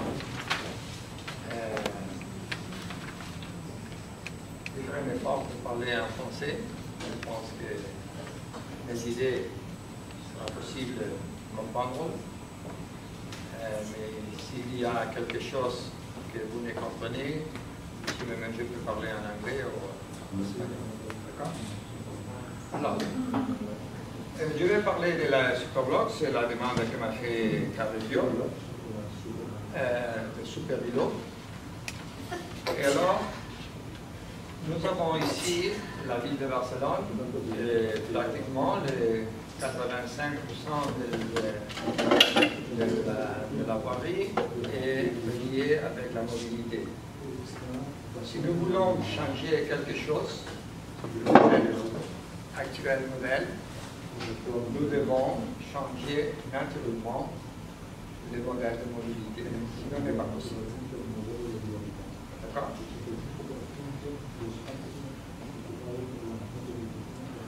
C'est l'actuelle réalité de Barcelone et de tous les villes, pratiquement. Le béton, le concret et les voitures. C'est ce que occupe pratiquement la majorité de notre espace public. Alors, j'ai pensé, il fait aujourd'hui presque 35 ans, une propose pour changer cette. Quand j'ai été le directeur de l'environnement de la mairie de Barcelone, de la municipalité de Barcelone. Et a été le bruit qu'il m'a posé la question, parce que le bruit, il fonctionne avec le principe de tout ou rien. Si nous avons une voiture à la rue, alors le niveau est toujours au-dessus des 65 dBA. C'est inadmissible. Si nous voulons être dessus, alors nous devons avoir une rue de voisins, sans voiture. C'est la question. Alors c'est pour ça que j'ai pensé avec une solution pour gestionner, pour aménager ce sujet aussi une grève par la ville, parce que pratiquement les 50% de la ville est au-dessus des 65 milliards. D'accord?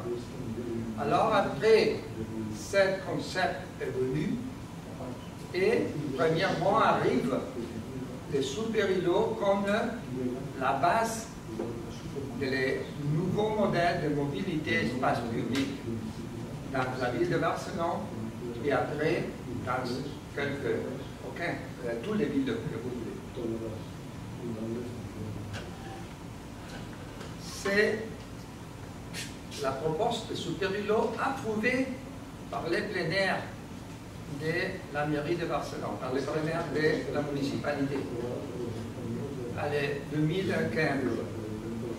C'est une libération de 70% de l'espace public aujourd'hui lié à la mobilité et surtout la mobilité de les voitures. D'accord? Pour faire ça, nous devons réduire seulement les 15% des voitures, des trafics. Seulement. C'est un pourcentage similaire à le pourcentage que le trafic a été réduit avec la crise de 2008. D'accord? Et il ne passe rien. Tout a fonctionné après de cette situation de crise. Alors, ce n'est pas un problème de trafic, l'implantation de la supérieure. Ce n'est pas un problème. Tous les gens qui disent qu'il faut aller doucement dans le changement, parce que c'est pratiquement impossible de penser que nous pouvons de trois rues réduire 2 pour autre use qui n'est pas pour la mobilité. C'est pas vrai. C'est possible de faire ça. Nous avons fait la simulation pour savoir que le pourcentage. Quand je fais la première proposition de supérieure à la ville de Barcelone, quand j'étais le directeur technique de l'environnement, j'y allais avec mes collègues de transport de la ville et je les présentais les propositions. Et il m'a demandé et quel pourcentage de collapse nous avons après. Je lui ai dit, je ne sais pas. Alors, il m'a fait rire parce que nous n'avons dans ce moment, avec un moment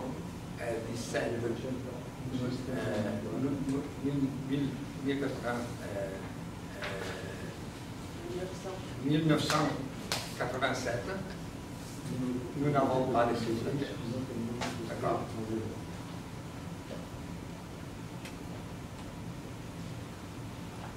Cette image,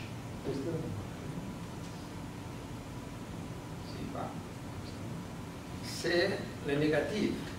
En vert veut dire tout l'espace que nous libérons. C'est pratiquement 7 millions de mètres carrés à libérer. Possiblement, il sera le projet de recyclage urbain le plus important du monde, sans démolir aucun bâtiment. Nous changeons tout pratiquement sans changer rien. Alors, est possible projeter la même solution, c'est le cas pour l'aire métropolitaine de Barcelone, mais pour Madrid, ou pour Vitoria-Gasteiz, très connu, ou La Coruña, ou Córdoba, ou Málaga, ou Buenos Aires, ou Bogotá, ou Quito, ou Asunción en Paraguay. Mais c'est le superbloc un modèle. Donc, qu'est-ce que c'est le modèle de superbloc? Parce que la majorité des personnes, ils pensent que le superbloc, c'est des cellules urbaines. C'est pas. Le modèle, c'est un réseau. C'est le réseau. Et chacune ville aura son spécial et particulier réseau. Parce que ce que nous cherchons le maximum efficacité et la libération de l'espace public et en même temps la réduction minimum des trafics véhiculaires. Cette équation, c'est la clé. Chercher le maximum d'efficacité par itération, nous pouvons avoir les meilleures solutions par chaque ville. Bien, la structure de la réseau en chacune ville, il dépendra de la morphologie de la ville même et aussi des caractéristiques des rues principales, etc. Parce que nous cherchons cette équation.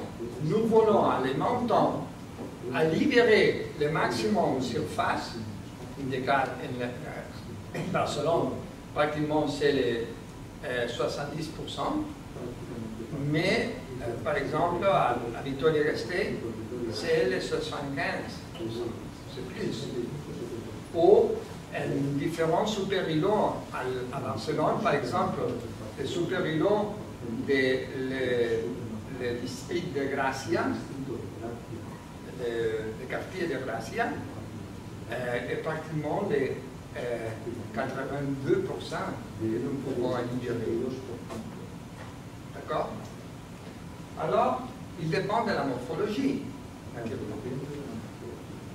Mais nous cherchons 7, en ce cas de Barcelone, 70% de la libération par seulement la réduction de 15% de trafic, veut dire que nous assurons la fonctionnalité de la ville. C'est une question que nous ne pourrons pas oublier. Et en même temps, pratiquement toutes les dysfonctions actuelles des modèles actuels de mobilité disparu. Pratiquement tout.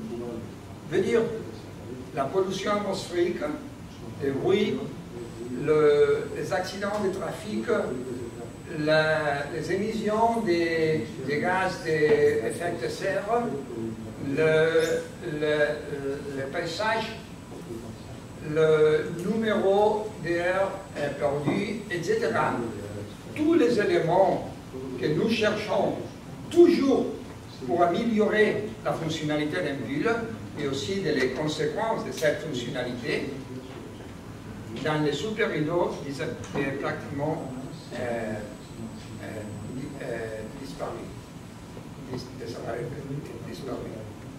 Okay?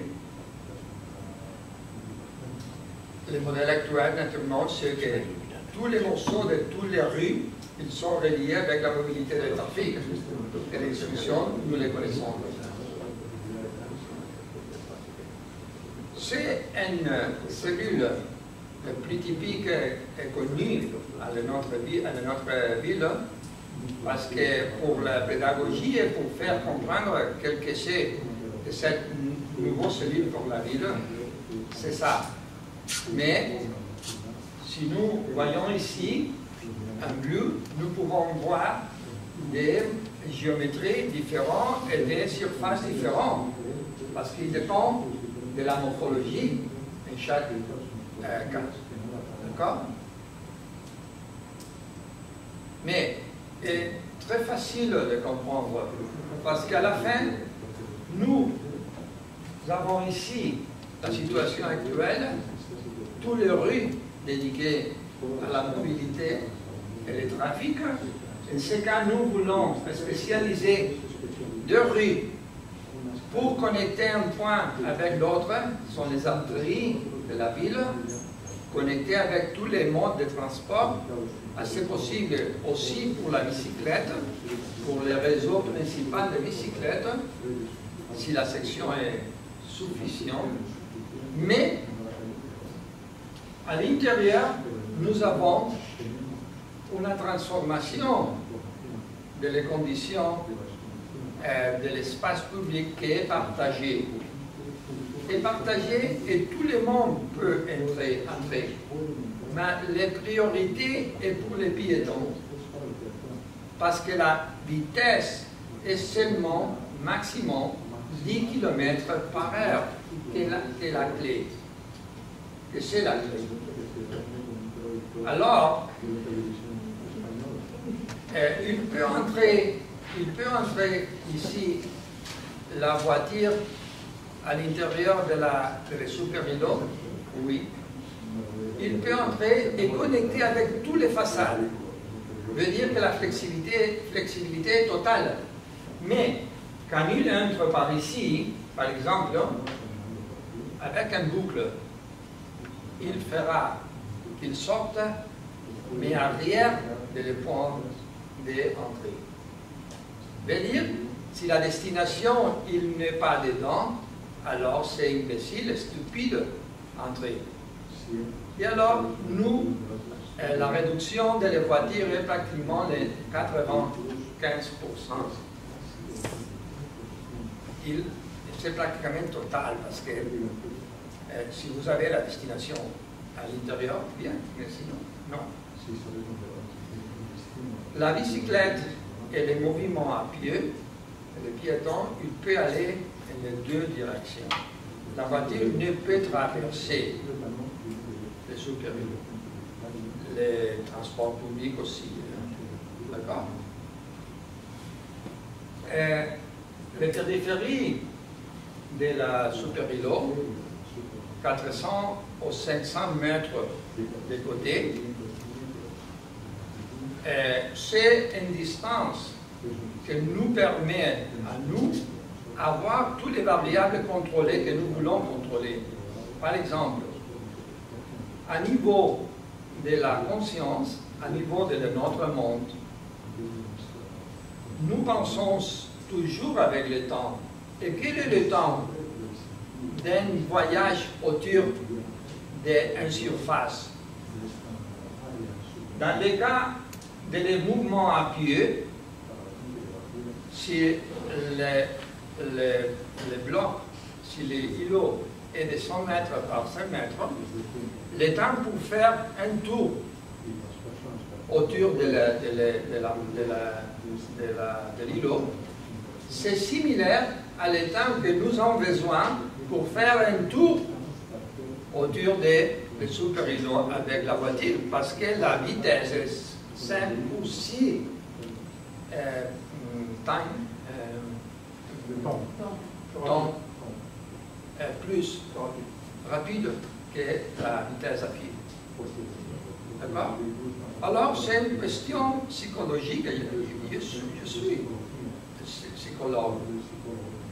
Et toutes les choses que nous faisons, que je fais, toujours ils passent par le comportement humain.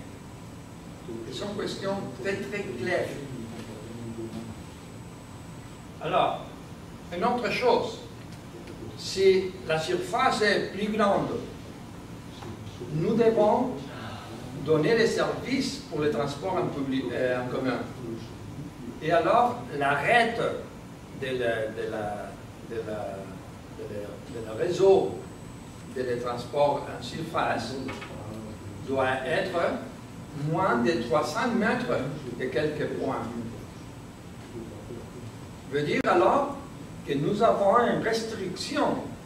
Et en ce cas, nous avons n'importe où nous sommes à l'intérieur de la super-îlot, une distance à moins de 300 mètres de l'arrêt. D'accord? C'est très important, ça, parce que c'est un des éléments clairs pour comprendre pourquoi le super-îlot a cette surface in chaque super-îlot à l'intérieur des réseaux, et c'est le modèle. Deux choses. La première, c'est le réseau de transport. En ce cas, nous avons ici le transport en commun. Le nouveau réseau que nous avons désigné à le principe de 2002, je désignais un nouveau réseau pour Barcelone, c'est les HAC et les V à Barcelone. Et c'est une chose très facile de comprendre. Tout le monde comprend. Parce que c'est similaire à le jeu de la bataille navale. Un petit peu comprendre quel est le jeu pour transporter à l'intérieur d'une ville avec cette solution. Alors, nous avons fait aussi des autres projets expérimentaux à Vitoria-Gasteiz. Et nous avons changé un réseau complet d'un jour par un autre, de 18 lignes à 7 lignes. Avant de la pandémie de Covid-19, le pourcentage des nouveaux joueurs à ce réseau est plus de 100%. D'accord? Parce que les réseaux orthogonaux dans la ville sont les plus efficaces de tout. C'est la clé. Avec le même nombre d'autobus. D'accord? En 5 heures, c'est le réseau que j'ai désigné avant. C'est 10 ans que je fais à le principe du projet. Et avec ce réseau, nous avons pratiquement un métro en surface. Parce que nous pouvons arriver à une fréquence de pas entre 4 et 5 minutes. Pratiquement de l'implantation qu'il a, nous avons finalisé à la fin de 2018 et de 15 minutes de moyenne à fréquence de pas. Et aussi, c'est un instrument très important pour l'égalité. Parce que les services, c'est les mêmes à la périphérie qu'à le centre.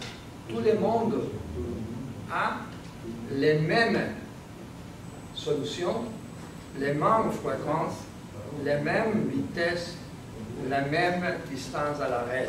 La connexité est similaire en tous les cas. D'accord? Nous avons aussi les autres réseaux. C'est cas la bicyclette, qu'avec la pandémie a fait un grand déroulement dans la ville, et aussi la voiture, et aussi l'intégration de tout. Et ici, nous pouvons voir déjà les nouveaux réseaux verts qui apparaissent après que nous avons fait la libération de l'espace public aujourd'hui lié avec la mobilité.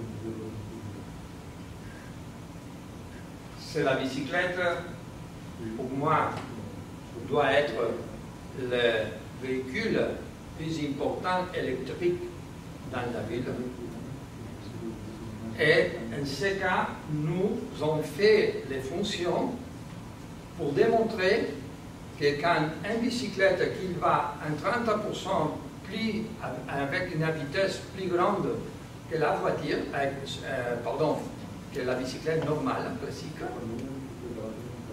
la distance en temps de la bicyclette électrique, avec cette condition, permet d'arriver avant que la voiture, quand la distance est moins de 11 km. Veut dire toute la ville dans notre cas. C'est parfait. Et la provenance, ce n'est pas un problème. Alors, pour nous, c'est la mieux solution. Aussi pour l'énergie, non seulement pour le temps, pour l'énergie, parce que à la fin, l'énergie d'une bicyclette électrique que nous avons besoin pour faire un voyage, par exemple de 4 km, c'est moins que l'énergie que nous avons besoin métabolique pour faire le même voyage à pied. C'est très, très efficient. D'accord? C'est très, très efficient. Alors, nous arrivons ici, c'est une question très importante, parce que ici nous avons en bleu le rue, ils sont avec une plateforme unique ou avec des trottoirs très grands, où le contact de un avec les autres, c'est possible, et les distances, c'est possible. D'accord? Elle veut dire pratiquement les 16% de la ville. D'accord? Mais notre intérêt, ce n'est pas le voyage à pied, seulement. Parce que nous ne sommes, comme citoyens, nous ne sommes seulement un mode de transport. Les piétons, c'est un mode de transport. Nous cherchons à changer le paradigme et passer de l'ère piétonale à l'ère pour les citoyens, avec tous les droits que les citoyens ont à l'intérieur de la ville. C'est un différent très important, hein, c'est radical. C'est ça. Nous voulons changer les mouvements, inclus les mouvements à pied. Dans l'autre scénario de la supérieure, naturellement, le numéro de les voyages à pied montera à l'eau beaucoup. Mais nous cherchons aussi les loisirs. Nous cherchons aussi les marchés, l'interchange. Nous cherchons la culture, l'art et l'expression démocratique, et aussi les mouvements, surtout à pied. Mais c'est un droit de tous les droits que nous avons. Alors, c'est la solution, c'est le résultat de l'implantation de super-îlots. Je veux dire, pratiquement 5 millions de mètres carrés à libérer. Et tout fonctionne. La fonctionnalité de la ville n'est pas un péril, un danger. D'accord? Et les solutions, à la fin, arrivent, ce que nous cherchons.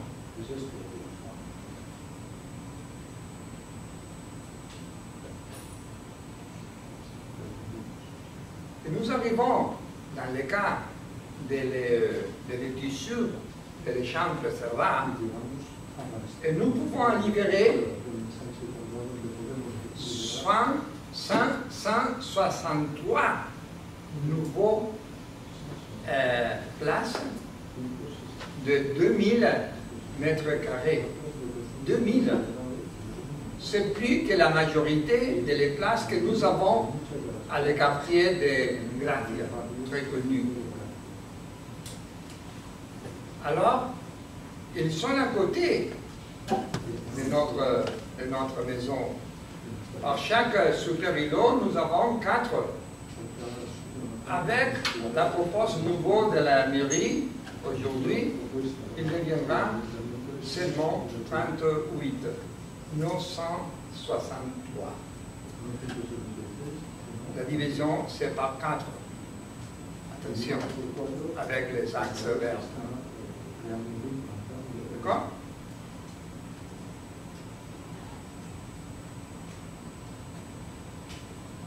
Dans le cas de la part centrale de l'Échample, nous avons ici 79 nouveaux places et 21 par la solution des axes verts. Et si nous faisons l'analyse des deux parts, d'une part de l'Eixample à le quartier de San Antonio, plus grand de la ville. Attention, parce que nous n'avons pas de verre. Ici, nous avons une relation seulement de 1,85 mètres carrés de verre pour habitant dans les chambres. C'est ridicule. Alors, la meilleure forme de faire des changements, c'est avec une solution comme c'est ça. Pour moi, il n'y a pas un autre que cherche le maximum d'efficacité entre la libération et la réduction du numéro de voitures en circulation. C'est la raison verte qui arrive avec l'implantation de la supérieure à Barcelone. C'est le cas, par exemple, de Vitoria-Gasteiz. C'est similaire. Une ville la plus verte de l'Espagne. Mais avec cette solution, il est multiplié le pourcentage de verre, mais le pourcentage de verre prochain. C'est très important aussi. Pour le cas de Malaga, nous avons fait un projet pour 20 super-îlots, tous les fonds maritimes de la ville de Malaga. L'habitabilité, c'est une autre chose importante parce que avec l'implantation des super-îlots, nous pouvons éviter 700 morts prématurées pratiquement chaque année avec l'implantation des super-îlots. Et les coûts que nous pouvons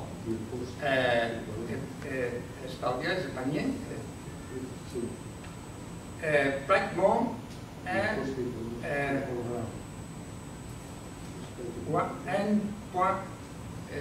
je vais dire en anglais, 1.7 billion of euros every year. Et les raisons, comme nous pouvons réduire le nombre de morts par les différentes variables qui sont reliées. C'est la question de la contamination atmosphérique la plus importante. Pratiquement, nous passons de 44% des gens qui vivent en ce moment en situation non inadmissible de pollution atmosphérique, plus de 40 microgrammes par mètre cubique d'oxyde d'azote, jusqu'à 96% de la gens qui vivra avec inacceptable niveau de pollution atmosphérique après l'implantation des super-îlots. Avec le bruit similaire, d'accord? Avec la possibilité de réduire l'effet de chaleur de la ville, comme nous pouvons réduire la température, veut dire que nous pouvons renaturaliser la ville avec l'implantation, parce que nous pouvons transformer une part importante de la surface actuelle avec béton par un autre perméable et avec verre. La biodiversité monte tranquillement. C'est un exemple que nous avons étudié en ce cas à Malaga. Et comme nous pouvons connecter avec un parc, une rue qui est dédiée pratiquement à l'appartement de la voiture. D'accord? Parce que nous cherchons surtout l'ombre pour réduire 2 ou 3 degrés centigrades de la température de chaque rue ou chaque zone. Il dépend de la quantité d'arbres que nous pouvons planter. C'est la simulation de comme nous pouvons réduire pratiquement de 25% la température de la situation actuelle à la situation avec l'implantation des super-îlots et avec le programme de déroulement des vertes urbaines, non seulement en surface, aussi dans la couverte, dans les toits. Et comme nous pouvons aussi mitiguer le changement climatique, c'est le cas de Vitoria, avec une réduction de 33% des émissions de gaz d'effet de serre. Et je veux finir parce que normalement, le super bloc a été relié avec la mobilité, l'accessibilité à l'espace public. Non, le concept a évolué et aussi aujourd'hui est la base aussi des nouveaux urbanisme. Un nouveau urbanisme que le nom que je lui donne, c'est urbanisme écosystémique. D'accord? Tous les planifieurs cherchent quelle est la cellule de son solution. Dans le cas de Barcelone, il y a des exemples très importants. Le cas de Cerdà, c'est le plan de 1859 ou le plan de 1863. Il propose le premier super-îlot, le 2x2, parce que c'est l'îlot de la ferrocarril. Okay? Après vient le plan Massiat de Le Corbusier et la périphérie, le périmètre, c'est de 400 pour 400, je veux dire 3 pour 3 îlots des plans Cerdà. Après, il vient la situation actuelle, que tous les voitures, ils vont par toutes les rues, d'accord? Et je pense que c'est très important de connaître le principe que le Cerdà a dit en son théorie générale, c'est que chaque mode de locomotion génère une forme d'urbanisation. C'est pour ce qu'il a fait une réalisant le plan Cerdà primitif. Parce qu'il veut incorporer les trains dedans de la solution de la ville de Barcelone. Et en ce cas, nous avons la voiture. Le Corbusier, il a pensé en la vitesse de la voiture. Et c'est la raison parce que la cellule qu'il propose pour Barcelone, c'est de 400 pour 400 mètres. Et c'est parce que j'ai proposé à la fin des 1980, que j'ai proposé une solution comme c'est ça. Surtout, relié avec le bruit et aussi le comportement humain. D'accord? Parce que je ne connais, je ne suis architecte. D'accord? Je ne connais précisément. Quand j'ai écrit mon livre d'écologie urbaine, c'est que j'analyse tous les plans de Barcelone urbanistique. À la fin, le super-îlot se comporte comme un fractal et il peut incorporer tous les éléments et intègre tous les éléments, tous les principes de l'urbanisme écosystémique. Les 15 principes de l'urbanisme écosystémique, ils sont dedans.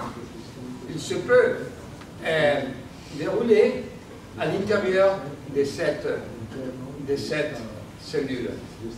Dans le cas de Barcelone, nous avons une moyenne de 6000 personnes qui vivent à l'intérieur. D'accord? Il faut connaître ça, à tout le monde. Alors, les équipements et toutes les choses basiques, c'est possible de trouver au-dedans ou à la périphérie avec des autres super-îlots, avec une économie de scale. Mais à la fin, nous cherchons que l'équipement basique, il est la distance de quelques points avec cet équipement basique, il sera moins de 65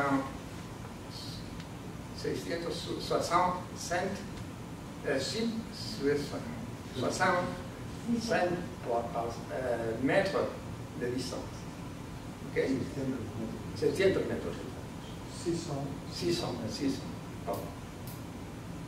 Alors, et aussi les activités économiques prochaines, le commerce basique doit être à moins de 300 mètres. Nous avons des maps, des cartes que nous pouvons démontrer à la ville de Barcelone parce que pratiquement nous avons 5 ou 6 activités basiques à moins de 300 mètres, non 15 minutes, 5 minutes. Et l'équipement aussi, à moins de 10 minutes, en tous les cas, pratiquement en toute la ville. D'accord? C'est les variables, ils sont reliés dans un super îlot, intégrés dans un super îlot qui nous permet d'avoir l'équilibre de tous les éléments. Veut dire quelle est la morphologie, la compacité, quel est le niveau d'accessibilité, de transport, de fonctionnalité, quelle est l'habitabilité, quelle est la déroulement économique, quelle est la diversité d'activités, la mysticité d'activités dedans, quelle est la biodiversité, aussi quelles sont les variables relationnées avec le métabolisme, l'eau, les matériaux et l'énergie, et aussi quelles sont les variables reliées avec la cohésion sociale.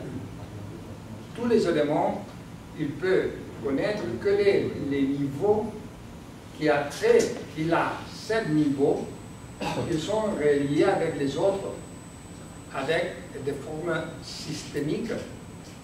Veut dire, l'urbanisme écosystémique vient d'ici, parce que tous les éléments sont reliés, intégrés de formes holistiques.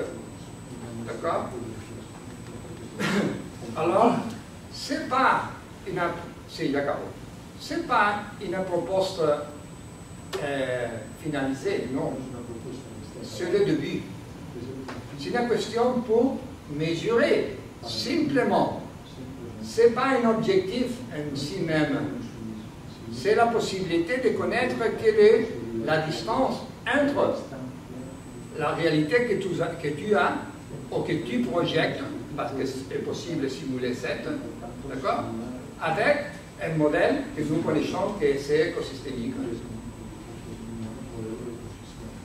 Et à la fin, c'est la dernière. Nous avons ici, non le dernier livre, parce qu'il a sorti un autre, mais c'est un livre qui parle de la régénération du plan Cerda et comment passer de l'Intervie de Cerda à les super-îlots de l'urbanisme écosystémique. Nous avons fait ici l'analyse avec le système de simulation, l'analyse des plans Cerda, comme si le plan Cerda a été fait comme Île-de-France a pensé, et nous posons en circulation les véhicules, la captation des solaires avec les panneaux solaires, etc., avec la technologie actuelle. Et à la fin, nous arrivons à un résultat que le plan Cerda a les 78% d'accommodation d'un modèle écosystémique que nous avons défini. Et veut dire, est très, très écologique. Quand à cet scénario, nous posons les super-îlots, alors nous arrivons à les 90%. La situation actuelle a été aussi analysée et nous sommes arrivés à les 57%. Et avec les super-îlots, nous arrivons à les 82%. D'accord? Les super-îlots comme base de l'urbanisme écosystémique, ce n'est pas possible de trouver la même chose avec les axes verts, parce qu'il n'y a pas de surface. D'accord? Je veux dire que c'est très important de reconnaître que les différences pour savoir quelles sont les solutions urbanistiques aussi pour l'avenir. Non seulement par l'espace public et l'accessibilité. D'accord? Merci.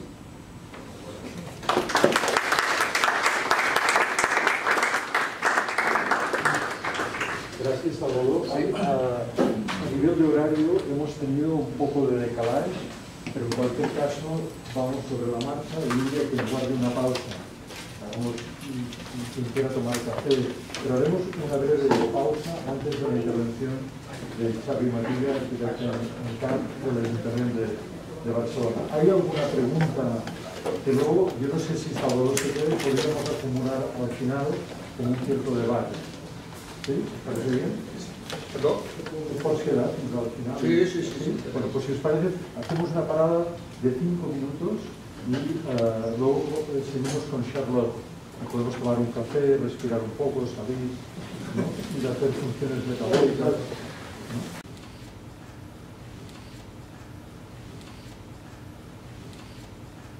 Identified as their home territory.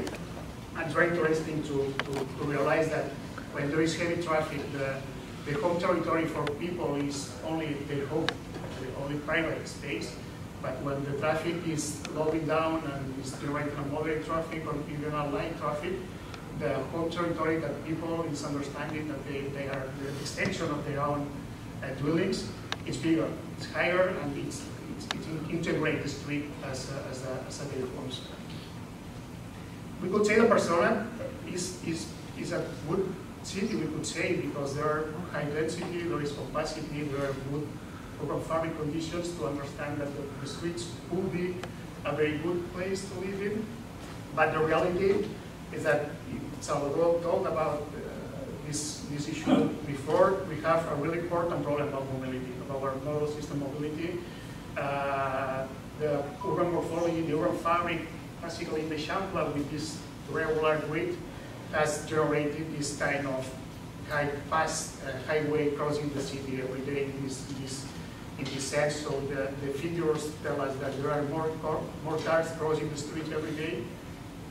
About 350,000 cars crossing through the middle of the city of Barcelona, that are higher figure than the cars crossing the city by the roundabouts around the city. So we have a very important problem with mobility in the central area of our city.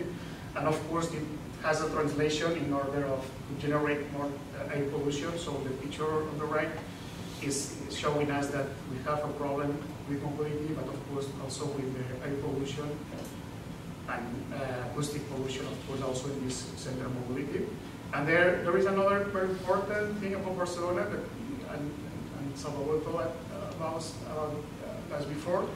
We have a very important lack of green areas in Barcelona. We are not a city with large-sized parks. We only have Ciutadella as a higher part of the city. It's a medium-sized park. So if we want to recover, if we want to improve the environmental conditions of the city, if we want to improve the social conditions of the city, we need to transform the streets. Barcelona is a city of streets, so the street is the main public space that we can transform in order to improve these environmental and social conditions. So right now, in all the projects that we are working, and the City Council has these three principles. We want to introduce nature, this public space, nature in the city.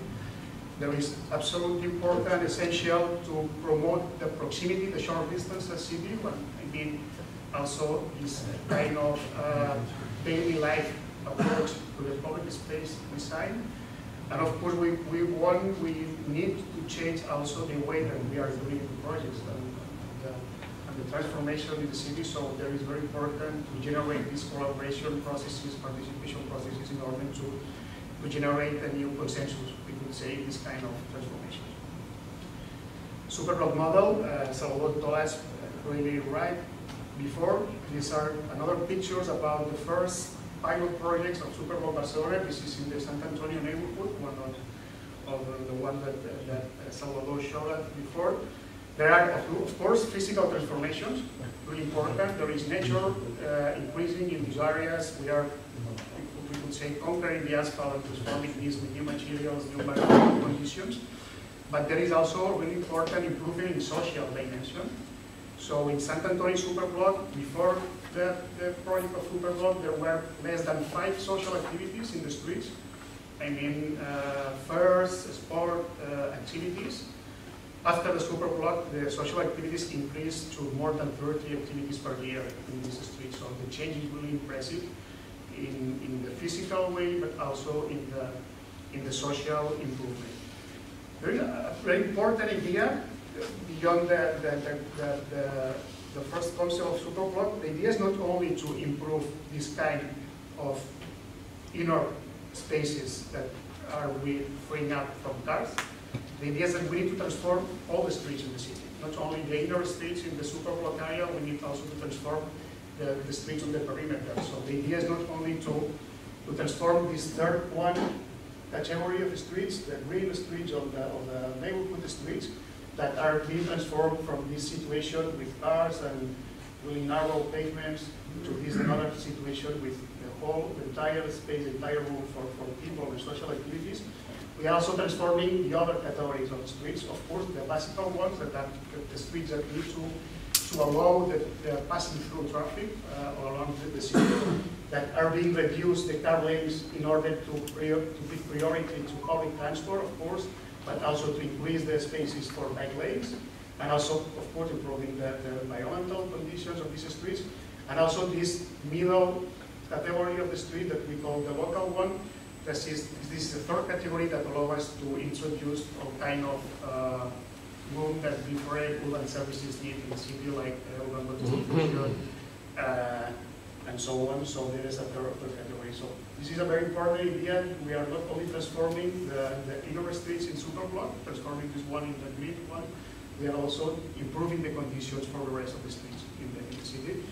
This is the general scheme. If we identify which are these streets that will be able to be freed up from the traffic, just generating this new environmental infrastructure. So the idea is not only to generate this amount of Superblocks that Salvador told, but also connect them between them in order to generate a greater scale transformation, a greater scale of this new environmental infrastructure. And this is the picture that shows us which is the new the transformation that we aim to get finished in the next 10 years in the central area of the Shambhala, identify which are the 21 streets that will be transformed in the next years, also with these crossing areas, these squares in the crossing areas that are also 21 that will be transformed, that are really a plan, and we are starting right now with the first four projects that will be starting next summer. So the idea is just to generate not only an improvement or a transformation in one or two axes.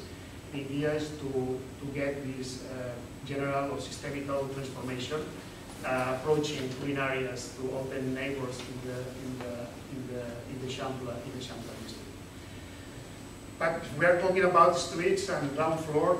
For us, it's very important that beyond this idea, this structural idea of Superblock, we need to introduce a new idea of street. So the idea is, how can we identify or understand that the street, first of all, is a three-dimensional space, and this is very important. We have an underground and subsoil. It's really essential to get improved if we want to improve the green areas.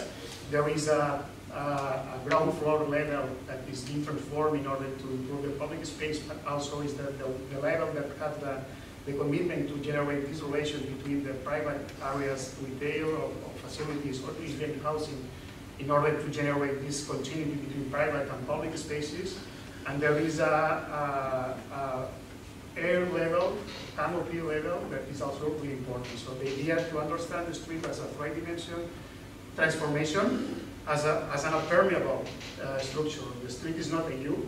The street is a U, of course, but the U need to be permeable with the private area. So there is very, very important the relation between these balconies or in between spaces, as Edward told in his lessons. And these are some pictures that we have already done that identify this kind of new model of new green street. And this is a picture that shows us the underground proposal.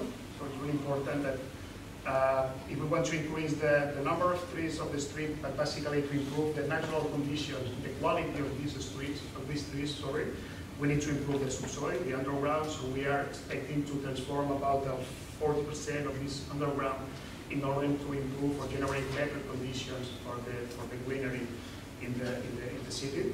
We are also introducing an asymmetric geometry in the street, as you can see in the slide. This is really important to understand that different orientations of the street show us that we need probably to concentrate green areas in order to improve these conditions.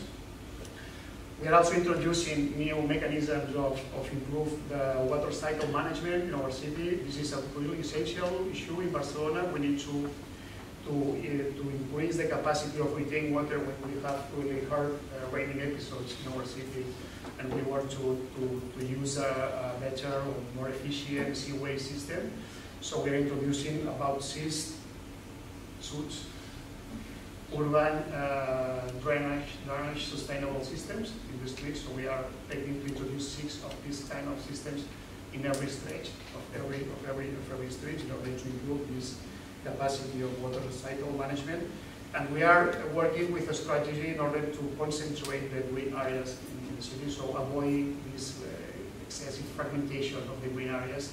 So we are working with green areas as with minimum surface of 6 square meters that are a better surface for improve the green and also to be more efficient for the maintenance of this execution.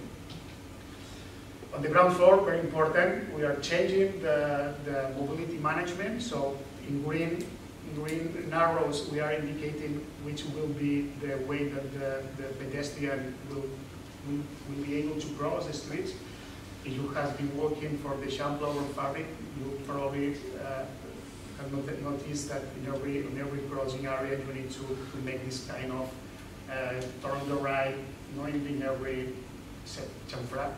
I don't know how to say it in English. Yeah. On every corner you need to go to the next street, and you are not allowed to go straight away. So the basic idea is that you will be able to walk from the middle of the street and you will be able to cross the city just in the middle of this street. This is the design that integrated in this new model idea with this new passing area with about 15 meters of width that will allow us to passing through the street in a more comfortable way, introducing, of course, in this, we could say, little squares or semi-squares in this area, introducing even more greenery. And of course, there are another strategy in order to improve the canopy, to increase the canopy on this kind of streets, of course, increasing the number of trees, but also to moving the tree to the center of the street. This is very important. Probably we never had put the tree in only 4 meters from every facade if we didn't need to allow the pass of different cars. So we'll be able to put the tree in a center way, so it will allow the tree to get better conditions, to grow better, to grow bigger in time, and also introducing different species with the idea to generate these different scales of trees, of course the bigger ones, but also these medium-sized trees and also the small-sized trees, just approaching the green, the early green, the canopy to the human scale. This is the section that explains the different ideas of this new street model. This asymmetry composition with this bigger nature area on the northern side, but also the introduction of the change of materials and the increasing of the different areas that will be planted with green. And these are the first 4 axes, first 4 streets that will transform next summer. This basically the idea of this first stage was how were we able to unfold the transformation that were set up in the Sant Antoni neighborhood, how were we able to unfold this transformation to the center area, just connecting some different important public spaces. So Paris-Est is this street connecting small size park, Miro with San Joan Avenue, or Rocafort Borrell, these two streets connecting to big avenues, or Girona, that is the fourth street connecting Gran Via with Diagonal. So the idea was connecting richer avenues in order to generate new itineraries with this kind of transformation. These are the pictures that show us that the model has been adapted to every street and every condition. There are not two streets equal in the city, so the model allows us to adapt the different situations because there are different activities in ground floor, there are different needs that need to be adopted, and there are some pictures that show probably these transformations. This is the current situation in Paris-Est, and this one is the picture that shows us that will appear this bigger green area on this facade. The area of the green surrounding the trees will be increased.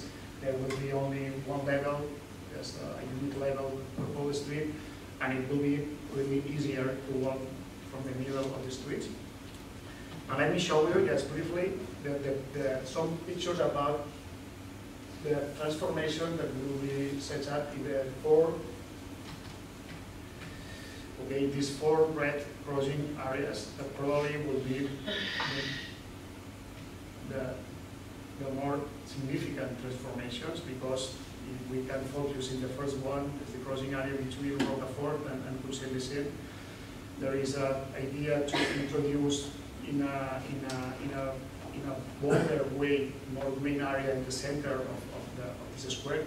The square is about 2,000 square meters as a Gracia square, but this new green area will be about 1,000 square meters. So the idea is this one in this section that we introduce this little wood, bigger garden with a really important increase of number of trees and this new permeable surface, allowing, said before, better water cycle management, new social activities. So the picture showing probably this transformation. This is the current situation, the crossing area between Rocafort and Paris-Est, and this will be the new situation with this new garden or little wood in this area. This is about Superblock, but I didn't want only to talk about Superblock. I wanted also to talk with you about another kind of strategies in order to improve the streets and also to improve the relation between the streets and the ground floors. And this is a very important strategy about transversality. We usually talk about how are we transforming streets in a longitudinal way, but it is really important to understand that we also need to connect in a transversal way the streets, just to connect, of course, the facades and what is happening in the different ground floors. There is ongoing right now a transformation in this, one of the big avenues in Barcelona, Meridiana, is the one planned by Sardà connecting the city with the northern side of the territory. That is being transformed right now. The idea is really easy. So this was the current situation in Meridiana with 3 car lanes and a bus lane on each direction.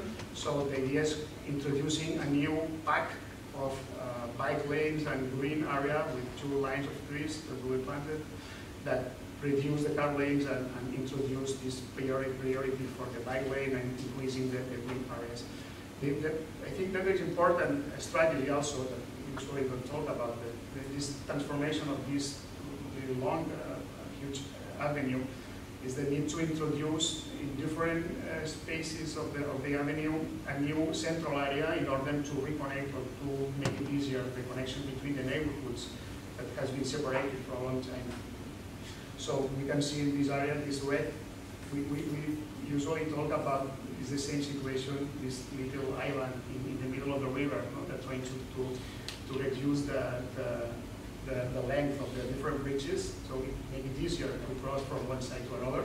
So the idea is the same one. So the first one, that is the one closer to the glorious park, has been already finished. This is the picture of this first stretch of the transformation of Meridian Avenue, introducing this new area that is not for passing through, it's for living, for stay, for playing, and for resting in this street. The another transformation that will be starting next June, so in 4 months, is Pi Margall. Pi Margall is another really interesting and strategical street because it's a street that allows to continue this green corridor that was started years ago with the transformation of San Juan Avenue. Is this one, San Juan Avenue, and this is a central green corridor that was planned by the Green and Biodiversity Plan of the City Council many years ago.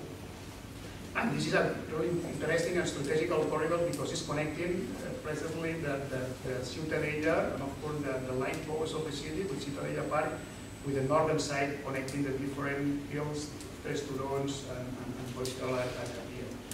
But the idea that I wanted to share with you today is not only this transformation, more or less the same. We need to reduce the asphalt surface, we need to increase pavement, we need to increase green areas, we need to give priority to public transport, but I think there is a very interesting idea coming from the architect who made the design, Rafael Cáceres, and it's this idea to generate these different directions in order to balance, which is the green areas in every facade of the street. So this diagonal just distributing different bigger areas and this stretch of the street in this facade, but at the end, on the other one, for us it's really good strategy in order to give this kind of justice to the both sides of the streets. So the idea of the transformation will be this. This is the current pavements. There will appear this kind of resting spaces, but the most important, and I going back to the idea of transversality of this kind of transformation will be this. So how can we reduce the distance between the two pavements, the two facades, and make it easier to cross from one side to another, even make it easier to see what is happening on the other side. Finally, what will happen in Via Laietana, another avenue that will be transformed in the next months. And again, this strategy of transversality, identifying which are these bigger areas that will be treated as a new squares connecting two neighborhoods that have been separated for this kind of barrier. And if we look to this center one, this is the area, right now it's a kind of roundabout, separating the cathedral square and the Santa Caterina Market, thank you, that currently are separated by this kind car infrastructure roundabout that will be transformed again with this bigger passing pedestrian area connecting really directly the both sides, so the change will be like this is the current situation, and there will be even the same pavement just crossing through the Via Laietana Avenue that's connecting in an easy way for pedestrians. And let me finish with the last project that told us about another kind of strategies, because we are talking about new public space designs in different streets, coming from maybe a football block or coming from maybe how can we reduce the car space and introducing green and more pedestrian areas. This is about the schools, and this is a program that Barcelona started at the beginning of 2020, but many other cities also started them, as Paris or London or another Spanish cities like Bologna or Bilbao. And it's a program that focuses on the schools of the city. In Barcelona we have more or less 600 schools. The schools is very interesting point because there are a really very good distributed facility system. So it's like a acupuncture map. So we can understand if we are able to improve the public space surrounding the schools, we will be able to improve the entire city. So the program of Let's Protect Schools aims precisely to improve all the surrounding areas of our schools in order to get a step up in order to introduce this kind of improvements in the city. So there are some pictures just to show you which are the transformation that are ongoing. We talked about the idea of the school street, just removing cars and and parking areas, just to give it back to kids and to different families to generate this new kind of spaces. And it's very interesting. We are also working all together with different schools of the city in order to innovate in new urban furniture. And there is another pretty interesting way of thinking that we need to improve or to change the way that we used to understand the public space furniture. So there is a new wood urban furniture design, in this case by Elizabeth, that allowed us in this area that was recovered for a school, just to take some lessons of the schools in the same public space that were just recovered thanks to this new urban furniture. And this is the last picture, and it was 2 years ago, just today, the 8th of 2020, the first time that we cut the traffic in Arabo Street and allow us just to people. It was a Sunday morning, and I don't know, you probably know, Arabo Street is probably the last big street in the middle of the Champla with steel four-car lanes. We used to say that it's the last highway crossing the city. So this Sunday morning, the traffic was closed and the street we say was open. And this is the program we say Open Streets, and allow us just to discover new social situation. It is in front of the Tapias Foundation, Tapias Museum, that puts a piano in the middle of the street. For me, it was a really magical moment when there usually you are hearing a lot of cars crossing through. We were able to listen to music. That's all. Thank you. Thank you.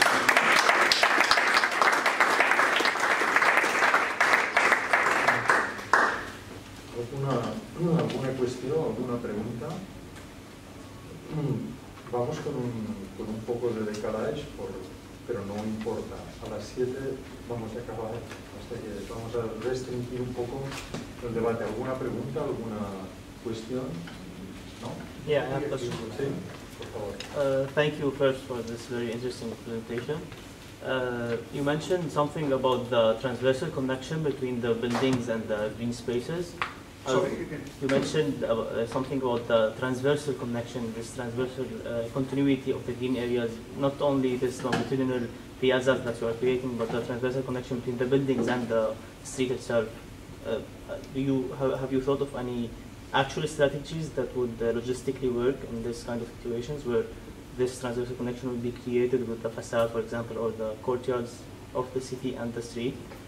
Sorry, I can hear you. So I was wondering if you have thought of any strategies that would actually perform this transversal connection between the street and the facades of the building or the different courtyards within the city. But you're asking about the transversality, this new strategy of transversality. Yeah, You have thought about strategies to perform it. You show a section of the street of the yeah. The Margai, for instance. 21st. Yeah, the new street of 21st century. This is what the section is short. Yeah. You have a short. Because the question is transversality. How do we make the things deeper with the inside of the blocks? Yes, exactly. And we have the opportunity and how we can work with each other. Very interesting, yes.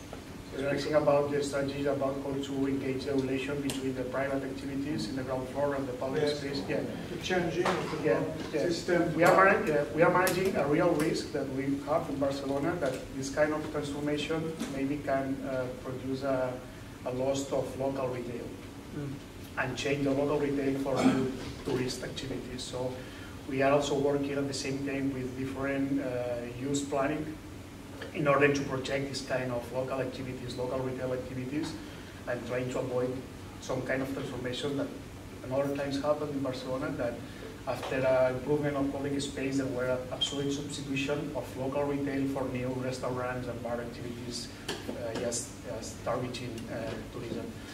So this is the main idea. There is another kind of important strategy. I didn't talk about collaboration, but this kind of transformations have a really deep and hard work with retail associations in order to manage which are the needs in terms of urban distributions, which will be the different needs.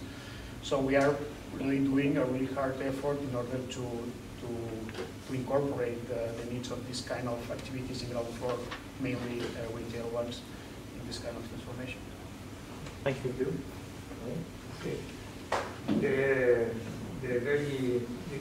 This presentation for me is very good. And I agree in several things, but not in all. One, first,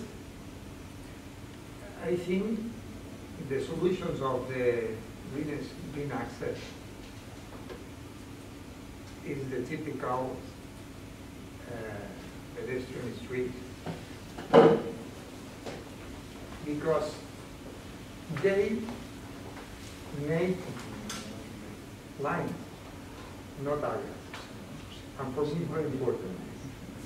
First, if we don't have areas, we don't have superblocks. We have lines. Okay? Then for me, it's confused to use the word superblock when we are designing lines. Second, when you show one of the slides with the different sections that allow us to change the pressure of our streets, 65 dBA, we need to have maximum 1,000 cars, not 10,000. And then we practically don't change nothing, because the level, the noise is a logarithmic measure. Its behavior. Suppose that if you have two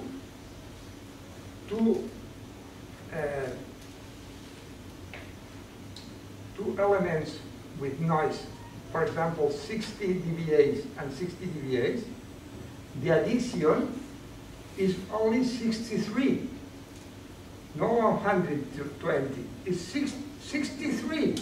It means that we have 70 dBAs with two lines of cars. If we reduce one, we have only 67. It means more than 65. Okay? It's very important, this. And with the air pollution is similar.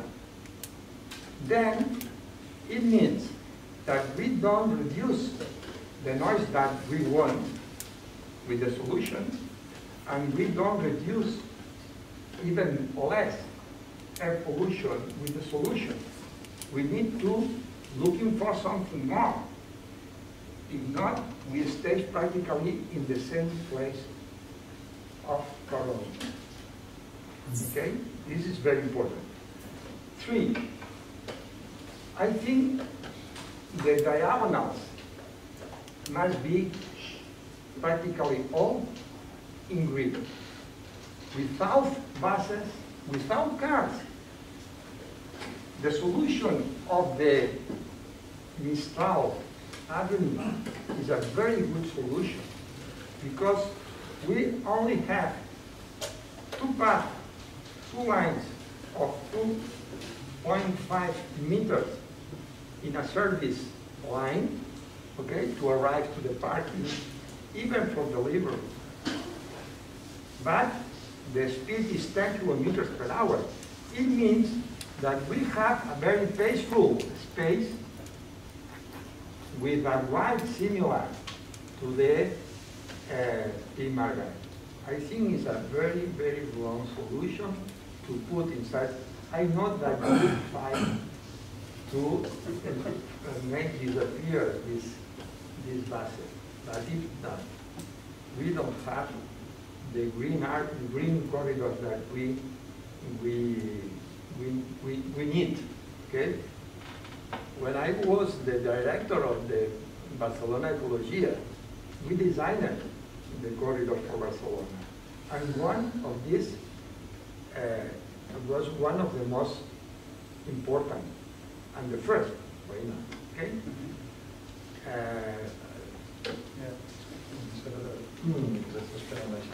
Okay. No, we need probably an entire day to discuss about it.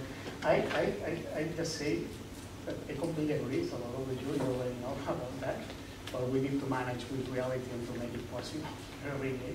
And probably there is a gap between what we would like to do and which is possible right now. So I don't want to be pessimist at all, but it's true that we are approaching this kind of transformation as a progressive one. So I think we will think the same about where we're going to, but probably we are looking a different way, which are the first steps or different steps to reach this final. But I completely agree, and I think there are different strategies with this idea.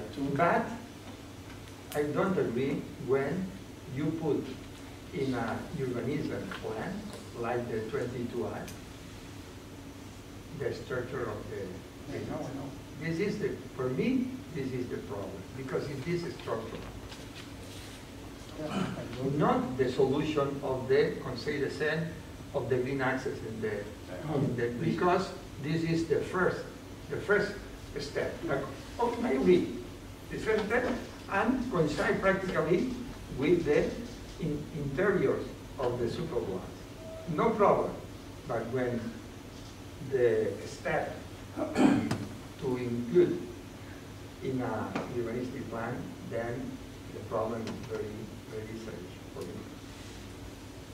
I don't think so, but we will continue. Nos va a quedar una parte de debate después de la presentación de Charlotte.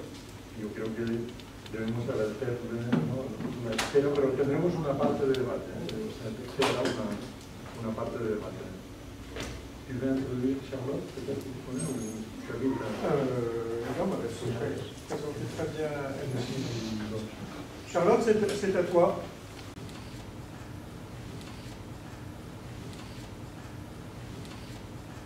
Some of functions and usages of something that is very present in our work. So I would show, and I'll try to be succinct with, as we have taken a lot of delay on the program, I will also try to limit the time of my presentation so that there is more time for discussion. So I just want to introduce this work on Marseille as a test site and also as a way to propose answers on how urban design can respond to contemporary challenges. And here we're trying to address questions of migration, public housing, and building maintenance. And also looking at how design disciplines can be propositional and use the tools of architecture and planning to offer new responses to counter economic forces that generate increased poverty while offering a constructive critique of bad governance in the case of Marseille. So, of course, the bulk of the research and design work that I will present today was conducted in the frame of the Master of Advanced Studies in Urban Design at ETH Zurich.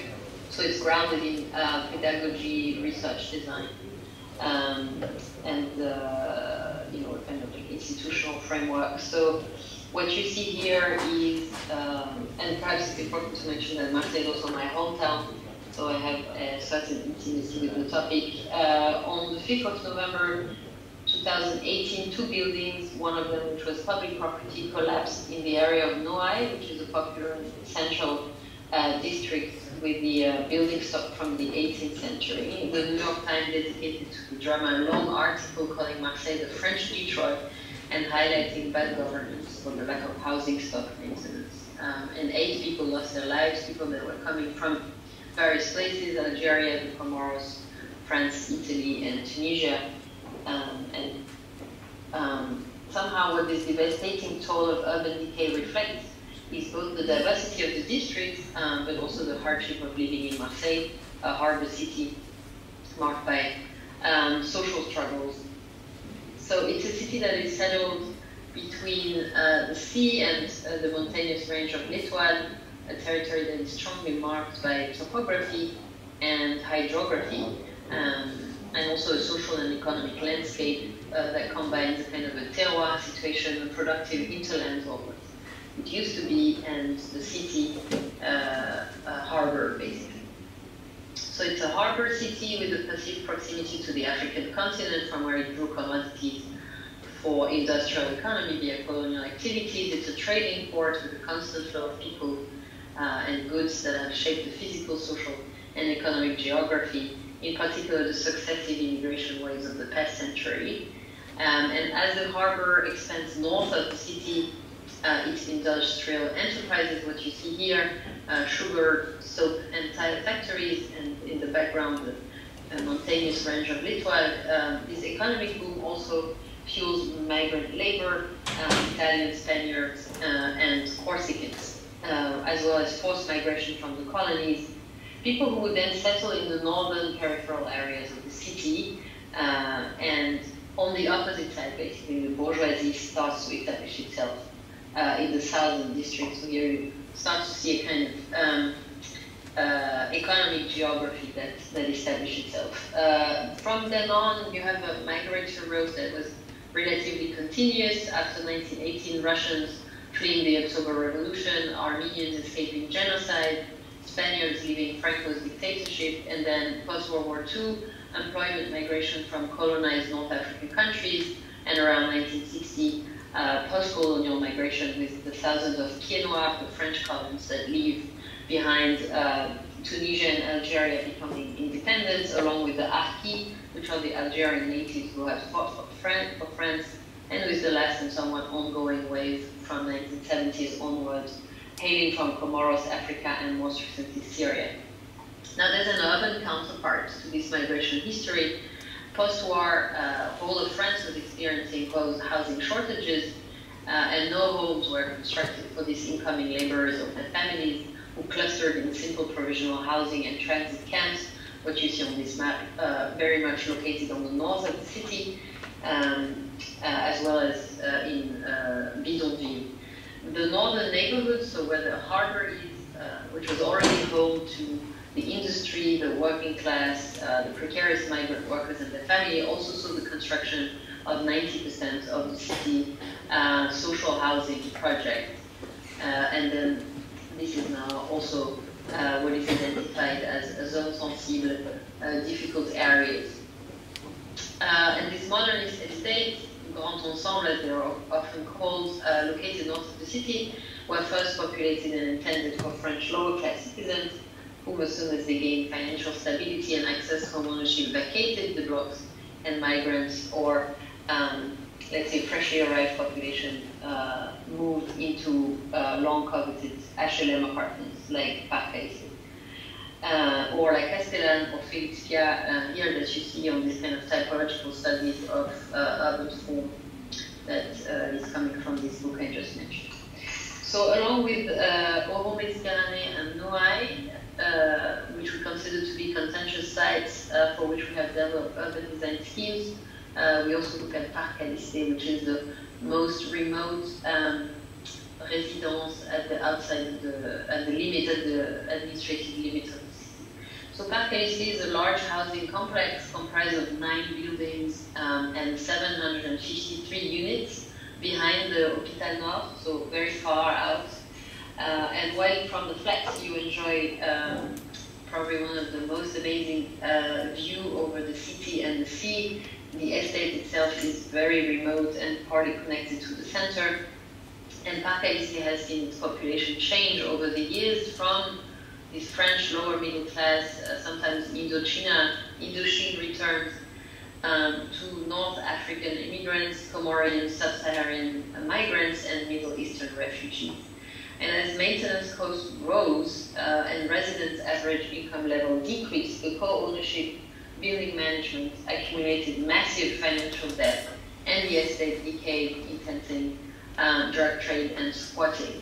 So in this case, we look at a private residence which became semi-public as the state started to invest in what they call plan de sauvegarde, rescue operations, which largely rely on demolition.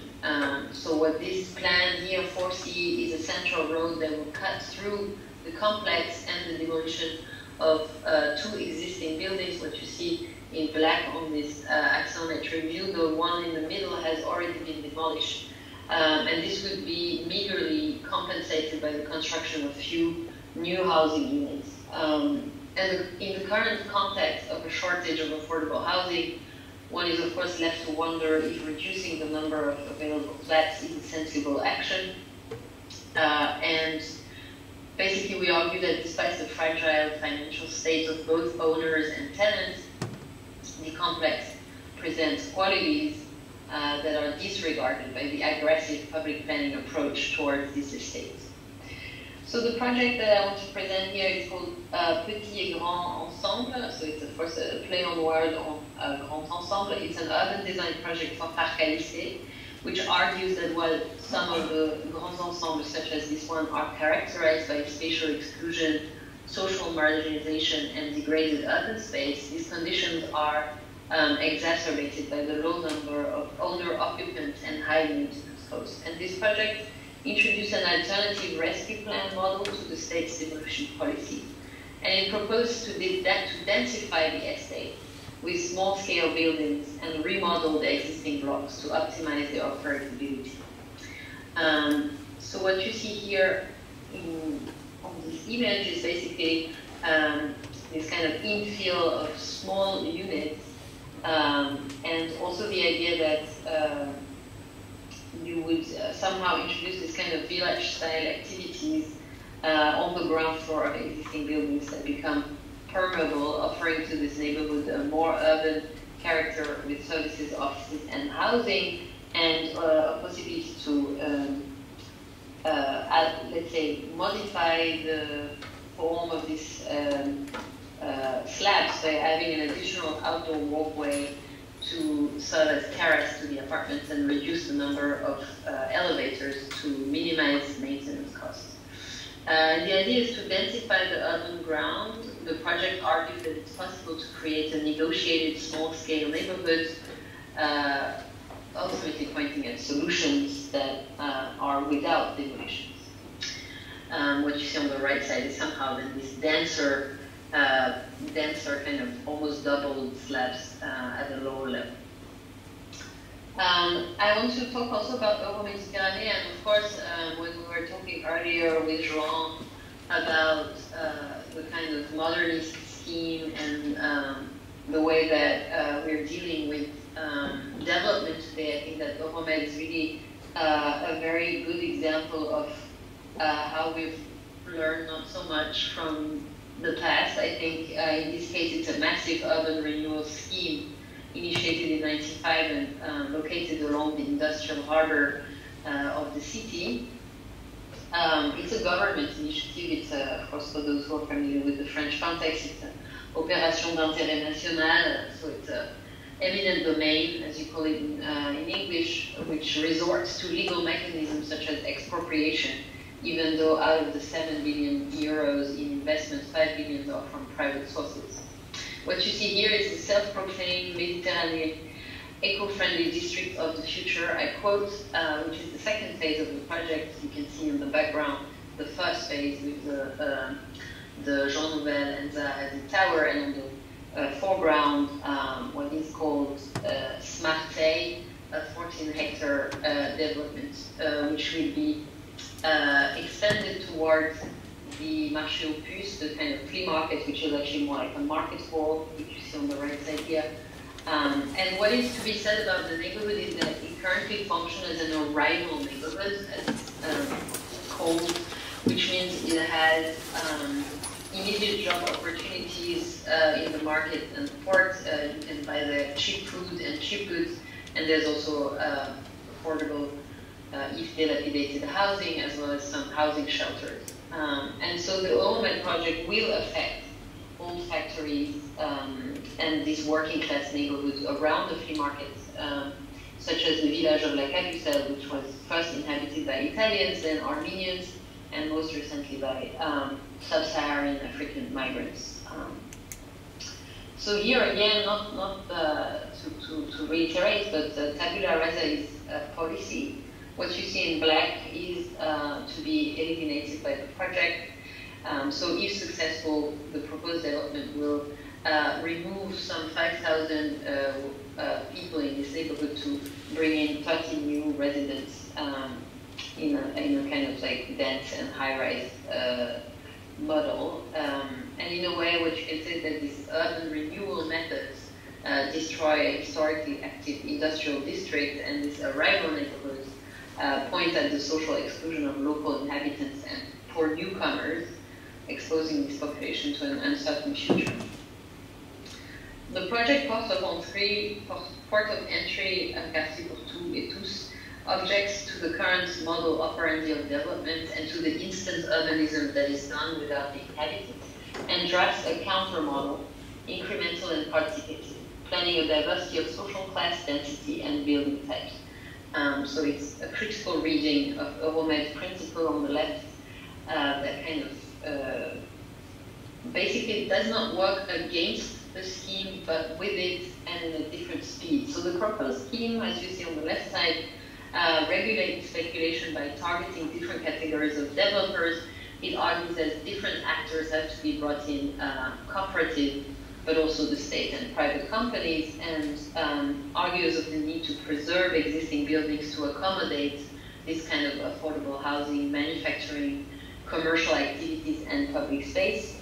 It argues that the site next to the Marché aux Puces already offers everything that makes Marseille an arrival and an inclusive city, housing for migrants, informal jobs, and cheap necessary products. So on the right side, you can see the kind of existing building catalog intended to be retained, and the idea that through this integration of several actors, you could occupy existing building, you can have selective demolitions and construction, and you can have also densification and growth within the existing blocks. So here you can see some of these buildings are new, some of these buildings are old.